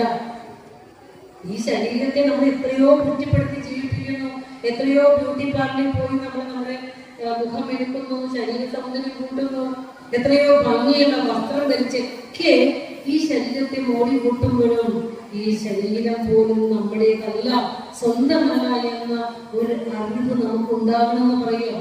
ഈ ശരീരം വന്നത് നമ്മൾ വിചാരിച്ചിട്ടല്ല. നിലച്ചിരിക്കാതെ ഈ ശരീരത്തിന് രോഗം വരുന്നതും ഇതങ്ങ് എടുത്തിട്ട് പോകുന്നതും നമ്മൾ വിചാരിച്ചിട്ടാണ്. അപ്പൊ നമ്മൾക്ക് യാതൊരു നിശ്ചയവും ഇല്ലാത്ത ഈ ശരീരം നമ്മുടെയാണെന്ന് പറയാൻ പറ്റുമോ? ഭഗവാന്റെ മുന്നിലിങ്ങനെ ആ ഒരു സങ്കല്പത്തിൽ, ആ ഒരു കാരുണ്യത്തിൽ ഉണ്ടായി നിലനിന്ന് മറഞ്ഞു പോകുന്നതാണ് നമ്മളെല്ലാവരും എന്നൊരു ചിന്ത നമുക്ക് അവിടെ ഉണ്ടാകണം. ഈ ചിന്ത നമുക്ക് വരുമ്പോൾ, ശരീരം പോലും എന്റേതല്ല എന്ന ചിന്ത വരുമ്പോൾ ഒരുവൻ അടിയനായി മാറും. അപ്പോഴാണ് ഈശ്വരനിലേക്ക് സമർപ്പണം ചെയ്യാൻ നമ്മൾ പഠിക്കുന്നത്. നമ്മളൊക്കെ ഭയങ്കര അഹങ്കാരികളാണ്. ഞാനെന്നും എന്റെയെന്നും പറഞ്ഞ് ജീവിക്കുന്ന നാം നമ്മുടെ അഹത്തേക്ക് നല്ലൊരു പൊട്ടാണ്. ഗുരു പറയാ, കൽപ്പിച്ച പോലെ വരുമെന്ന് നിലച്ച് കണ്ടിട്ട് അർപ്പിച്ചിടുന്ന അടിയനൊക്കെയും അങ്ങോശം പോവും. ഇപ്പൊ നമ്മളാണ് കൽപ്പിക്കുന്നത് ഭഗവാനോട്, അല്ലെ? ഭഗവാൻ ആ കൽപ്പന കേട്ടല്ല ഇങ്ങോട്ട് തന്നോളും. ഗുരു എന്താ പറഞ്ഞത്? അങ്ങ് കൽപ്പിക്കും, അങ്ങ് കൽപ്പിക്കും, അതുപോലെ വരുവുള്ളൂ എന്ന് ചിന്തിച്ചിട്ട് എന്നെ ഒന്ന് ഭഗവാന്റെ മുന്നിലേക്ക് അർപ്പിക്കാൻ. ഈ ഭഗവത്ഗീത പഠിക്കുന്നവരാണെങ്കിൽ 18 അധ്യായങ്ങൾ കൃഷ്ണൻ ഉപദേശിച്ചു കൊടുത്തു അർജുനൻ. എന്നിട്ട് പറഞ്ഞു, നീ സർവസമർപ്പണത്തോടുകൂടി എന്നിൽ ശരണം പ്രാപിക്കൂ. ഈ ശരണാഗതിയാണ് നമുക്ക് വേണ്ടത്. നേരായി പങ്കിടുന്ന വേറെ ആരുമില്ല ഗതി എന്ന് എപ്പോൾ ഒരു ഭക്തൻ വിചാരിക്കുന്നുവോ, സർവ്വതുമായിരിക്കുന്നത് ഈശ്വരനാണെന്ന് അറിയുന്നവർ മാത്രമേ സർവ്വതും ഈശ്വരനോട് സമർപ്പിക്കാൻ പറ്റൂ. ഇത് ഞാൻ സമ്പാദിച്ച എന്റെ മക്കള്, എന്റെ സ്വത്തുക്കള്, അല്ലെ, എന്റെ കാറ്, എന്റെ വീട്, ഇതൊക്കെ ഞാനാണ് സമ്പാദിച്ചതെന്ന് കരുതിയാൽ എപ്പോ ദുഃഖം വിളിച്ചു ചോദിച്ചാൽ മതി, അല്ലെ? അപ്പൊ ഇതൊക്കെ സർവ്വതും ഈശ്വരനിലേക്ക് സമർപ്പണം ചെയ്യാൻ നമ്മൾ പഠിക്കുന്നത്. ഒന്നാമത്തെ പോയിന്റ് മനസ്സിൽ കുറിച്ചിട്ടോ, സമർപ്പണമാണ് ഭക്തി. ഒരു പൂ കൊണ്ടുപോയി ഭഗവാന്റെ മുമ്പിലേക്ക് കൊടുത്തിട്ട് എന്റെ മകൻ എല്ലാ പരീക്ഷക്കും പാസ്സാണെന്നല്ല ചോദിക്കുന്നത്. ഭഗവാനെ, അന്ന് തന്ന ചൈതന്യത്താൽ ജോലി ചെയ്ത് കിട്ടിയ ഈ സമ്പാദ്യത്തിൽ നിന്ന് വാങ്ങിയ ഇത് ഞാൻ തന്നെയാണ് കേട്ടോ എന്ന് വെച്ചാൽ സമർപ്പിക്കുന്നത്. മനസ്സിലായോ? പൂജയ്ക്ക് ഒരു സാധനം ഭഗവാന്റെ മുമ്പിൽ കൊണ്ട് കഴിക്കുമ്പോ അഹന്ത വരാൻ പറ്റുമോ? ഞാൻ പണിയെടുത്തതാണ്, മേടിച്ചിട്ട് വെറുതെ ഇരുന്നാൽ പോരാ, ഇത് നന്നേക്കണം എന്നാണോ വേണ്ടേ? ഭഗവാന്റെ സമ്പത്തെടുത്ത് ഭഗവാന്റെ മുമ്പിൽ കൊണ്ട് വെച്ചിട്ട് ആ ചൈതന്യം കൊണ്ട് നേടിയത് എടുത്തിട്ട് കൊണ്ട് വെച്ചിട്ട് ആജ്ഞാപിക്കുന്ന വിദ്യകളായി മാറുന്നത് സമർപ്പണമാണെന്ന് കൂടെ നമ്മൾ പഠിപ്പിക്കുക. അങ്ങ് കൽപ്പിക്കും, അതുപോലെ വരുമെന്ന് നിലച്ച് കണ്ടിട്ട് എനിക്കറിയാം ഭഗവാനെ, അങ്ങയുടെ സങ്കല്പം അനുസരിച്ചാണ് ഈ ലോകത്തിലെ സമസ്തയും നടക്കുന്നത്, ഞാനും അതിലൊന്ന് മാത്രം. ഇതറിഞ്ഞിട്ട് ഞാൻ എന്നെ തന്നെ അവിടത്തേക്ക് സമർപ്പിക്കുന്നു. എണ്ണ വെക്കുമ്പോഴോ അല്ലെങ്കിൽ പൈസ സമർപ്പിക്കുമ്പോഴോ ശാഖയ്ക്ക് വേണ്ടി എന്തെങ്കിലും കൊടുക്കുമ്പോഴോ എന്റെ ജീവിതത്തിന്റെ സമ്പാദ്യം എന്നല്ല കരുതുന്നത്, അന്ന് തന്നത് ഞാൻ അങ്ങേക്ക് സമർപ്പിക്കുന്നു, അല്ലെ? ഞാൻ എന്നെയാണ് അങ്ങേക്ക് കൊടുക്കുന്നത്. ഈ സമർപ്പണം ഉണ്ടാകുമോ? ഇനി മുതൽ ഉണ്ടാകുമോ? എന്ത് കൊടുക്കുമ്പോഴും, ഏത് ക്ഷേത്രസന്നിധിയിൽ കൊടുക്കുമ്പോഴും, ഏത് അനാഥാലയത്തിന് കൊടുക്കുമ്പോഴും ഞാൻ യജമാനനും നീ ഭിക്ഷക്കാരനുമല്ല. ഇതൊക്കെ തരാനായിട്ട് എനിക്ക് ശക്തി തന്ന ഭഗവാനെ, നീ തന്നെയല്ലേ എന്റെ മുന്നിൽ വന്ന് നിൽക്കുന്നത് എന്ന് തലേ കൊടുക്കുന്നത്. നമ്മുടെ വീട്ടിൽ ഒരാൾ ഭിക്ഷയാചിക്കാൻ വരുമ്പോ മുകളിൽ കയറി നിന്നിട്ട് എന്നാ പൊക്കോ, പോണ വഴിയൊക്കെ ഏറ്റു അടച്ചോ അങ്ങനെയല്ല പറയുന്നത്. ഒരു നിമിഷം തമ്മിലേക്ക് അഹന്ത വന്ന് കയറും. ഇത് വന്നതും ഇത് കൊടുക്കാൻ കൽപ്പിച്ചതും ഈശ്വരനാണെന്നും ആ നിൽക്കുന്നവനും നീയും തമ്മിൽ അന്തരമില്ലെന്നും പറയണം. മനസ്സിലാവുന്നുണ്ടല്ലോ പറയുന്നത്, അല്ലെ? അപ്പോ സമർപ്പണമാണ് ഭക്തി എന്ന് കൂടി പഠിപ്പിച്ചു നമ്മളെ. അപ്പോ അതിനുശേഷം ഒരു പറയാണ്, നമ്മുടെ ശരീരം മണ്ണും ജലം കനലും അമ്പലമോട് കാറ്റും എണ്ണിപ്പിടിച്ചറയിലിട്ടെരിയും കൊളുത്തി. നമ്മളുടെ കർമ്മങ്ങളുടെ ഫലമാണ് നമ്മുടെ ശരീരത്തിൽ കൊണ്ടിരിക്കുന്നത്. നമ്മൾ പറയാം, ചില ആളുകൾ ഏറ്റവും ദാനധർമ്മിഷ്ഠകളും സമൂഹത്തിന് വേണ്ടി ജീവിക്കുന്നവരൊക്കെ ആയിരിക്കും. പക്ഷെ കൂടുതൽ അവർക്ക് ദുഃഖങ്ങളായിരിക്കും അല്ലേ? അവര് പറയാറുണ്ട്, ഞാൻ എല്ലാവർക്കും നന്മ ചെയ്തിട്ടും എനിക്കെന്താ ഇങ്ങനെ വന്നത്? അപ്പുറത്തെ അവൾ 5 പൈസ കൈ കൊണ്ട് ആർക്കും കൊടുക്കില്ല, പക്ഷെ എന്ത് സന്തോഷമായിട്ടാണ് ജീവിക്കുന്നത് നമ്മൾ പറയാറില്ലേ? അതിനുള്ള പരിഹാരം ഈ ശരീരം പ്രാരബ്ധത്തിൽ നിന്നുണ്ടായതാണ്. ആ പ്രാരബ്ധ കാരണം നമ്മൾ അനുഭവിച്ചേ തീരൂ. ഇനിയൊരു വാസനമുഖമായി നമ്മുടെ ശരീരം വരാതിരിക്കുന്നു. ഒരു വാസനയും കൂട്ടിവെച്ചിരിക്കുന്ന വാസനയും ലോകവാസനയും ഈശ്വര വാസന നിറയ്ക്കുക. അപ്പൊ ജന്മങ്ങൾക്ക് ശ്രേഷ്ഠതയുണ്ടാവും. ഇത് പഠിക്കാതെ ഈ ജന്മം പറഞ്ഞു പോകാൻ പറ്റുമോ? അധികം നാളൊന്നും ഇല്ല. നമ്മൾ ഇനിയും മനുഷ്യ ജീവിതം വരെ ഒന്നുമില്ല. ഒരു കടലിലേക്കും തിര പോലെയാണ് പറഞ്ഞത്. കായമോരോ ഉടനേറി ഉയർന്നു പറഞ്ഞിടുന്നു.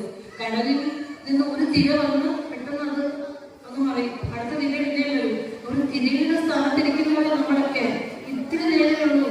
ഇവിടെ ഒന്നും സമ്പാദിച്ചു കൂട്ടാനില്ല, ആരെയും നിങ്ങൾ നന്നാക്കാൻ നടക്കണ്ട, ആരെയും എന്താ പറയാ സമ്പന്നനാക്കാൻ നടക്കണ്ട. അവരവരുടെ ജീവിതത്തെ ശ്രേഷ്ഠമാക്കാനുള്ള ഉത്തരവാദിത്വം അവരുടെ കൂടെ. അത് ആ സമയം കണ്ടെത്തിയേ പറ്റൂ, എങ്ങനെയും കണ്ടെത്തിയേ പറ്റൂ. ഒരു 1-2 മണിക്കൂറെങ്കിലും ആധ്യാത്മിക കാര്യത്തിന് വേണ്ടി അവരുടെ ജീവിതത്തിൽ മാറ്റിവെക്കണം അല്ലേ? വിവാഹം കഴിച്ച് കുട്ടികളൊക്കെ ആയി കുടുംബജീവിതത്തിലേക്ക് വന്ന് പ്രാരംഭത്തിലൊക്കെ പെട്ട് ഓടി തളർന്ന് അവസാനം ഇങ്ങനെ മരണം കിടക്കയിലേക്ക് കിടക്കുമ്പോഴും സമ്പാദിച്ചതിനെ ഓർത്തുകൊണ്ട് നമ്മുടെ ജീവിതം കടന്നു പോവുക എത്ര ദയനീയമാണ്. അങ്ങനെയൊക്കെ പോകാതിരിക്കുക. അപ്പൊ ആ സമയത്തെങ്കിലും ഈശ്വരൻ എന്റെ മനസ്സിൽ വിളയാടണമെങ്കിൽ ആരോഗ്യത്തോടെ കൂടി ഇരിക്കുമ്പോൾ ഈശ്വരനെ പ്രാർത്ഥിക്കണം. അറിയുമോ? അതാണ് മുമ്പ് പറഞ്ഞത്, നാവിന്നു നിന്റെ തിരുനാമമെടുത്തുരച്ചു മേകുന്നതിനെഴുതിലൊന്ന് അരുളിയിടണേ. എന്റെ നാവില് സാധാരണ സ്ത്രീകളൊക്കെ ഒന്ന് പ്രാർത്ഥിക്കും, പുരുഷന്മാർ പ്രാർത്ഥനയൊക്കെ കേട്ടുകൊണ്ടിരിക്കും. അവരൊക്കെ വിഷമിട്ട് പോകും. നമ്മളൊക്കെ രോഗമൊക്കെ വന്നിരിക്കുമ്പോ ഒരു പ്രാർത്ഥന പോലും പഠിച്ചില്ലല്ലോ ഭഗവാനെ, എങ്കിൽ അത് ചൊല്ലിക്കിടക്കായിരുന്നു നോക്കൂല്ലേ അല്ലേ? അപ്പോ പ്രാണൻ എന്ന് പറഞ്ഞത്, എനിക്ക് എന്റെ പ്രാണൻ വിടുമ്പോൾ ആ പ്രാർത്ഥനയിൽ നിന്ന് തെളിയുന്ന ചൈതന്യം മാത്രമാണ് എനിക്ക് എന്റെ ജീവിതത്തിന്റെ ശ്രേഷ്ഠതയിലേക്ക് എന്നെ കൊണ്ടുപോകുന്നത് പറയുന്നത്. നാമജപങ്ങൾക്ക് വളരെ പ്രാധാന്യം കൊടുക്കുന്നുണ്ട്. അപ്പോ പ്രാരബ്ധം ശരീരത്തിൽ വന്നിരിക്കുന്ന ദുഃഖ ദുരിതങ്ങളിൽ മനസ്സ് പതറാതെ തളരാതെ ആ ദുഃഖ ദുരിതത്തിനും ഒരു ശക്തി നമ്മൾ ഇരുന്നു കൊണ്ട് ആ ദുഃഖത്തെ തരണം ചെയ്യാൻ നമ്മൾ സഹായിച്ചുകൊണ്ടേയിരിക്കുന്നുണ്ട്. ഈ സത്യം നമ്മൾ മനസ്സിലാക്കണം അല്ലേ? നമുക്ക് എന്താ പറയാ, വെറുതെ ഇരിക്കുമ്പോൾ പോലും വെറുതെ നമ്മളിലേക്ക് ഒന്ന് ചിന്തിച്ച് നമുക്ക് അറിയാം എത്രയോ കാരുണ്യമായി ഈശ്വരൻ നമ്മളെ ചൊരിയലെന്നറിയോ. എനിക്ക് സമ്പത്ത് തന്നില്ല എന്ന് പറഞ്ഞ് ഈശ്വരനോട് വാഴ്ത്തിടുമ്പോൾ നമ്മൾ പ്രാണവായു അല്ല നിമിഷം നമ്മുടെ നസാരംഗങ്ങളിലൂടെ പ്രാണവായു കയറി ഇറങ്ങുന്നുണ്ട്. ആരാ സംവിധാനം ചെയ്യുന്നത്? നമ്മൾ കഴിച്ച ആഹാരത്തെ നാം അറിയാതെ ദഹനരസം ഉണ്ടാക്കി ശക്തി കൊടുത്തതിന് ദഹിപ്പിക്കുന്ന ഈശ്വര ചൈതന്യത്തെ എന്താ പറഞ്ഞതുപോലെ നമ്മുടെ കണ്ണ് ചിമ്മുന്നത്, രക്തം കൃത്യസമയത്ത് നമ്മുടെ ധമനികളിലൂടെ പ്രവഹിക്കുന്നത്, ഇതിനൊക്കെ ശക്തി ആവശ്യമാണ്, എനർജി ആവശ്യമാണ്, ഒരു സംവിധായകൻ ആവശ്യമാണ്. നാം അറിയാതെ നമ്മളെയും ഈ പ്രപഞ്ചത്തെയും സംരക്ഷിക്കുന്ന ഒരു ജഗതീശ്വരൻ ഉണ്ടെന്നുള്ള അറിവാണ് ആധ്യാത്മികത, സ്പിരിച്വാലിറ്റി. ഇത് വെറുതെയൊക്കെ നടന്നു പോകുന്നതല്ല. ശ്വാസം മുട്ടി വരുമ്പോൾ ഒന്ന് ഓക്സിജൻ സിലിണ്ടർ വെച്ച് നോക്കും. ഒരു 2 മണിക്കൂർ മരുന്നിന് എത്ര രൂപ ഹോസ്പിറ്റലിൽ കൊടുക്കണം? നമ്മൾ ആർക്കെങ്കിലും പൈസ കൊടുത്തിട്ടാണോ വിശ്വസിക്കുന്നത്? അതാണ് ഇവർ പറഞ്ഞ, അന്ന വസ്ത്രാദ്യം മുട്ടാതെ തന്നുരക്ഷിച്ചു ഞങ്ങളെ ധന്യരാക്കുന്ന നീ ഒന്നു തന്നെ ഞങ്ങൾക്ക് തമ്പുരാനെന്ന് നമ്മെ പഠിപ്പിച്ചു. ഇത് തരാനുള്ള പ്രാർത്ഥനയല്ല, തന്നു രക്ഷിക്കുന്ന തമ്പുരാനെ അറിയാനുള്ള പ്രാർത്ഥനയാണ് ഇത് നമ്മളെ പഠിപ്പിക്കുന്നത്. മനസ്സിലാവുന്നുണ്ടോ പറയുന്നത് അല്ലെ? ഇത്ര കൃത്യമായിട്ടാണ് ഈ ഒരു വിശേഷ ബുദ്ധി പോലും ഇല്ലാത്ത വൃക്ഷങ്ങളും പക്ഷിമൃഗാദികളൊക്കെ ഈ ലോകത്തിന് സേവനം ചെയ്തുകൊണ്ട് ജീവിക്കുന്നത്. നമ്മളാണ് എല്ലാത്തരം പരാതി പറയുന്നത്. പോകേണ്ടത് ഒരു പ്രാവ് നിൽപ്പുണ്ട്, കറക്റ്റ് അതിന്റെ പൂക്കള സമയമാകുമ്പോൾ, അതിന്റെ വിത്ത് വരുന്ന സമയമാകുമ്പോൾ അതിന് ഗുണം വെട്ടി ചക്ക വരണമാണ് അല്ലെ? ആരാണ് സംവിധാനം ചെയ്യണം? കറക്റ്റ് സമയത്ത് മാവിന് പൂക്കുലകൾ വരും. മാവിന് തിന്നാനാണോ മാമ്പഴം? ഏതെങ്കിലും മാവ് ഒരു മാമ്പഴം തിന്നിട്ടുണ്ടോ? ഏതെങ്കിലും പ്ലാവ് ചക്ക തിന്നിട്ടുണ്ടോ? ഈശ്വരകാരുണ്യമായിട്ട് ഈ സസ്യങ്ങളിലൂടെ നമുക്ക് തരുമ്പോൾ മനുഷ്യനും ഈ ലോകത്ത് യജ്ഞരൂപത്തിൽ തന്നെ ജീവിക്കണം, അല്ലേ? അതാണ് നമ്മൾ മനസ്സിലാക്കേണ്ടത്. ഈശ്വരകാരുണ്യത്തെ അറിഞ്ഞ് ജീവിക്കണം. അതിനുശേഷം പറയുക, നമ്മളിപ്പോ പറയാറില്ല, ഞാനിന്നിവിടെ ജീവിക്കുന്നത് എൻ്റെ അച്ഛനമ്മമാരും എൻ്റെ വ്യക്തിബലം കൊണ്ടും എൻ്റെ സമൂഹത്തിന്റെ ശക്തി കൊണ്ടും അല്ലെങ്കിൽ എൻ്റെ പണത്തിന്റെ ശക്തി കൊണ്ടും ഒക്കെയാണ് നാം ജീവിക്കുന്നതെന്ന് അഹങ്കരിക്കുമ്പോഴും ഗുരു പറയുക, അഹങ്കാരം വേണ്ട. ഒരു കുഞ്ഞ് ബീജപിണ്ഡമായി അച്ഛന്റെ ബീജവും അമ്മയുടെ അണ്ടവും ചേർന്ന് ആ ദിവ്യ നിമിഷത്തിൽ നാം എന്ന ചൈതന്യ രൂപം കരു രൂപപ്പെട്ട സമയത്ത് അത് ആദ്യം അറിഞ്ഞത് ആരാ? അമ്മയൊന്നുമല്ല. നാം എന്ന ബീജം, നാം എന്ന കരു ജന്മമെടുത്തത് ആദ്യം അറിഞ്ഞത് അമ്മയൊന്നുമല്ല. അമ്മ 1.5 മാസം കഴിഞ്ഞ് ടെസ്റ്റ് ചെയ്തപ്പോഴായിരിക്കും അമ്മ അറിഞ്ഞത്. സത്യല്ലേ? ആദ്യം ആരും കാണാത്ത ഇരുണ്ട അറയില് ഇരുന്ന് തെളിഞ്ഞ ആ ചൈതന്യത്തെ കണ്ടറിഞ്ഞ ജഗദീശ്വരനെ പരിചയപ്പെടുത്തി തരുന്നു. അമ്മയ്ക്കും അച്ഛനും ഒക്കെ മുമ്പ് ഇത് കണ്ടറിഞ്ഞ ഈശ്വരനുണ്ട്. സർവവിധ താരാട്ടുപാടും പാടി സർവവിധ ആശ്വാസങ്ങളും തന്ന് കണ്ണിമ ചിമ്മാതെ നമ്മളെ നോക്കി വളർത്തിയ ഒരു ഈശ്വരകാരുണ്യം കൊണ്ട് അത് അച്ഛനും അമ്മയൊന്നുമല്ല. ആ ഈശ്വര ചൈതന്യത്തെ പരിചയപ്പെടുത്തുന്നത്. അമ്മയ്ക്കും അച്ഛനൊക്കെ കണ്ണുകൾ എത്തുന്നതിന് മുമ്പ് ഈശ്വരന്റെ കണ്ണവിടെ എത്തിയിരുന്നു. അതാത് മാസം അവയവങ്ങളൊക്കെ വെച്ച് കണ്ണും കൈയും കാലും മുക്കൊക്കെ തന്ന് ബുദ്ധി തെളിച്ച് തന്ന് ഇങ്ങനെ ഇരുത്തിയിട്ടുണ്ടെങ്കിൽ അത് ആരുടെ കാരുണ്യമാണ്? ഈശ്വരന്റെ കാരുണ്യം. എന്താ പറയുന്നത്? 4-5 മാസം ഒരുപോൽ നയനങ്ങൾ വച്ചു കാലന്റെ കയ്യിലണയാതെ വളർത്തിയേ. കാലം കഴിഞ്ഞു കരുവിങ്കലിരുന്നു ഞാൻ, അക്കാലം നിലച്ചു കരയുന്നിതു കേൾക്ക ശംഭോ. അച്ഛനും അമ്മയൊക്കെ നമ്മൾ പറയുന്ന ഒരു ഉപാധി മാത്രം. ഒരച്ഛനും അമ്മയും പറയാൻ പാടില്ല ഞാനാണ് അവനെ വളർത്തിയത്, എനിക്കും അപ്പുറം അച്ഛനും അമ്മയെ പോലെ ഒരു ഉപാധി മാത്രമാണ് എന്ന് തിരിച്ചറിയണം. ഈശ്വരന്റെ മക്കളാണ് സർവരും എന്നൊരു ചിന്ത നമുക്ക് വേണം.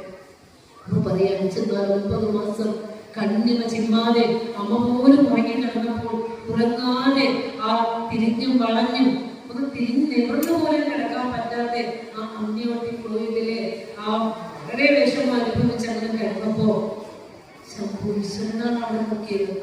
അമ്മ അച്ഛനൊന്നുമല്ല. അമ്മ സുഖമായിട്ട് ഉറങ്ങിയായിരുന്നു, അല്ലേ? അമ്മ സുഖമായിട്ട് ഉറങ്ങിയായിരുന്നു. ആ സമയത്തും ഒരു കണ്ണു പോലും തെറ്റിയില്ല. 1 മാസത്തിന് വെക്കാനുള്ള കണ്ണ കയ്യൊന്നും വെക്കാതെ വെട്ടിരുന്നെങ്കിൽ നമുക്ക് ഇന്ന് ഈ ലോകം കാണാൻ പറ്റുമായിരുന്നോ? ഇല്ല.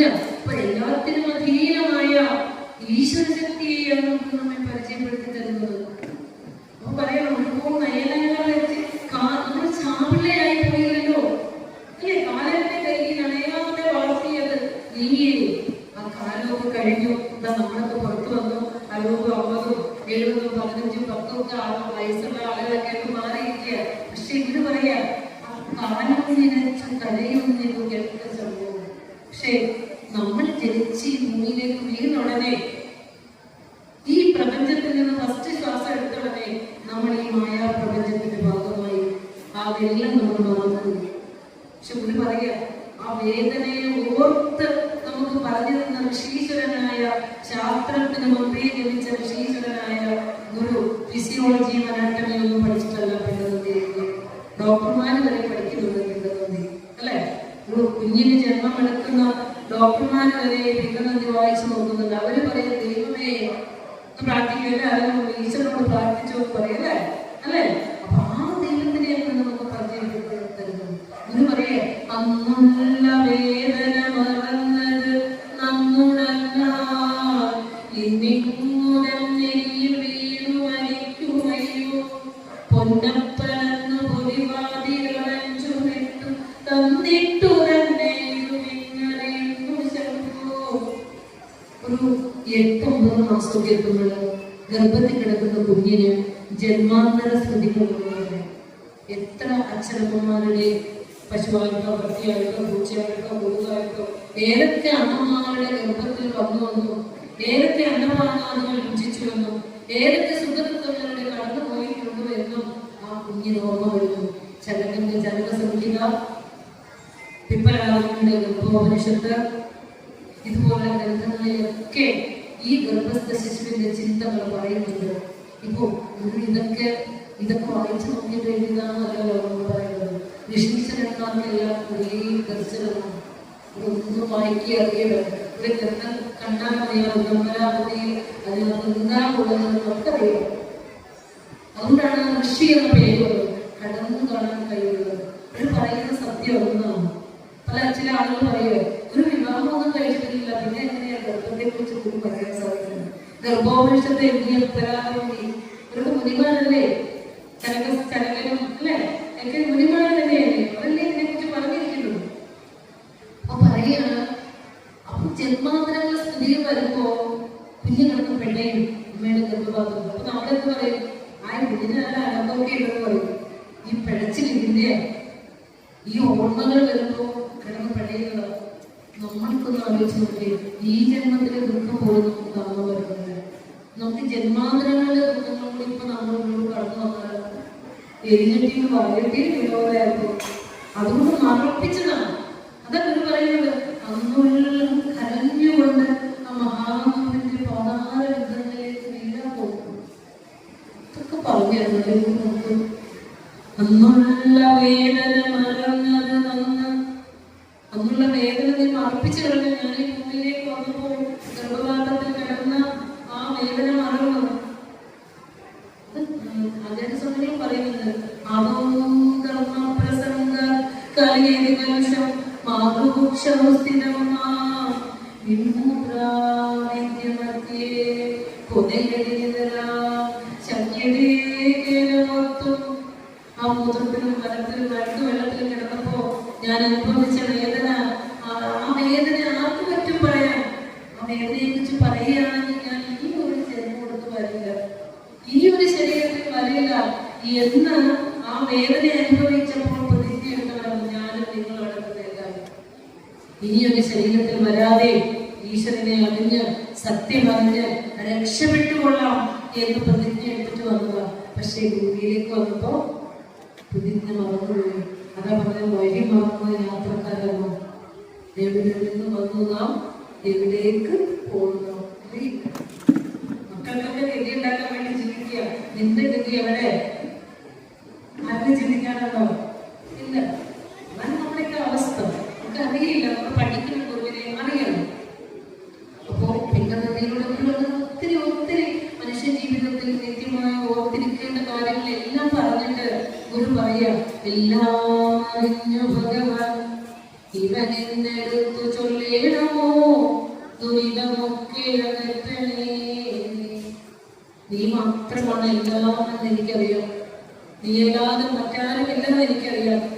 ഇതറിഞ്ഞ് നിന്റെ മുന്നിൽ നിൽക്കുന്ന എന്നോട് എന്റെ ഈ പ്രസന്റ് ലൈഫിൽ ഭൗതിക ജീവിതത്തിൽ എനിക്ക് വന്നിരിക്കുന്ന ദുഃഖങ്ങൾ ഓരോന്നെടുത്ത് ഞാൻ പറയണോ? നമ്മളെ പറയണല്ലേ?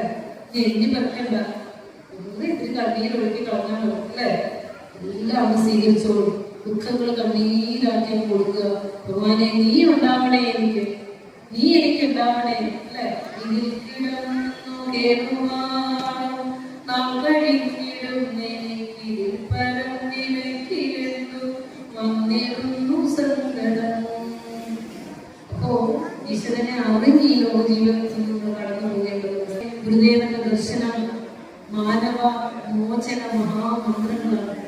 ഇത് സമൂഹ മനസ്സിലും വ്യക്തി മനസ്സിലുമൊക്കെ എന്താ പറയാ, വർഗീയതയുടെ വിഷവിത്തുക്കൾ കടന്നുകൂടിയിരിക്കുന്നു.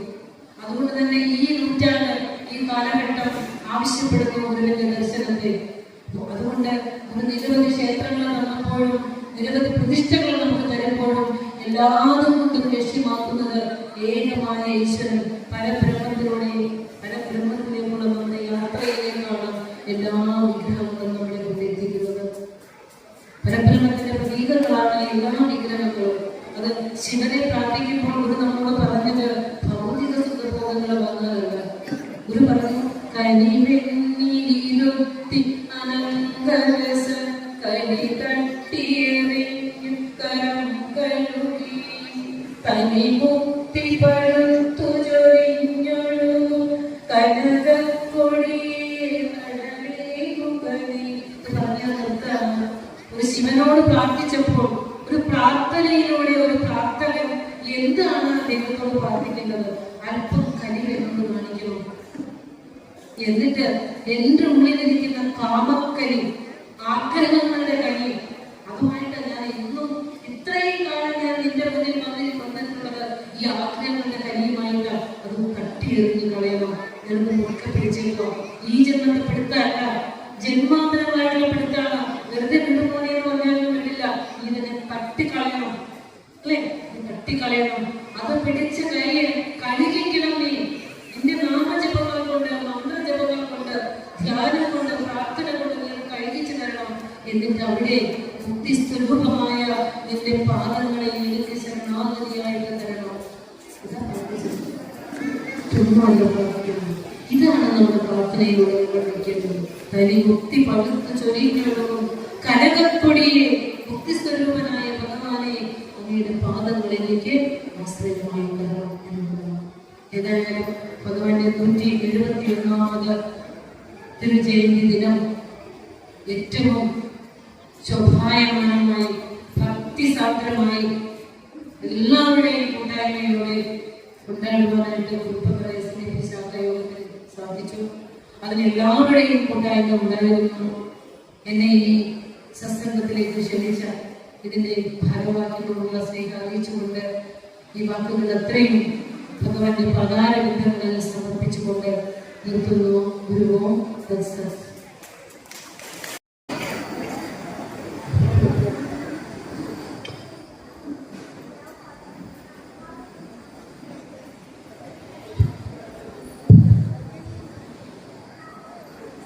ശ്രീനാരായണ ഗുരുദേവന്റെ തിരു ജയന്തി ദിനത്തിൽ നമ്മുടെ ക്ഷണം സ്വീകരിച്ച് ഇവിടെ എത്തി വളരെ ഹൃദ്യമായി മനോഹരമായി ഒത്തിരി അറിവുകൾ പകർന്നു തന്ന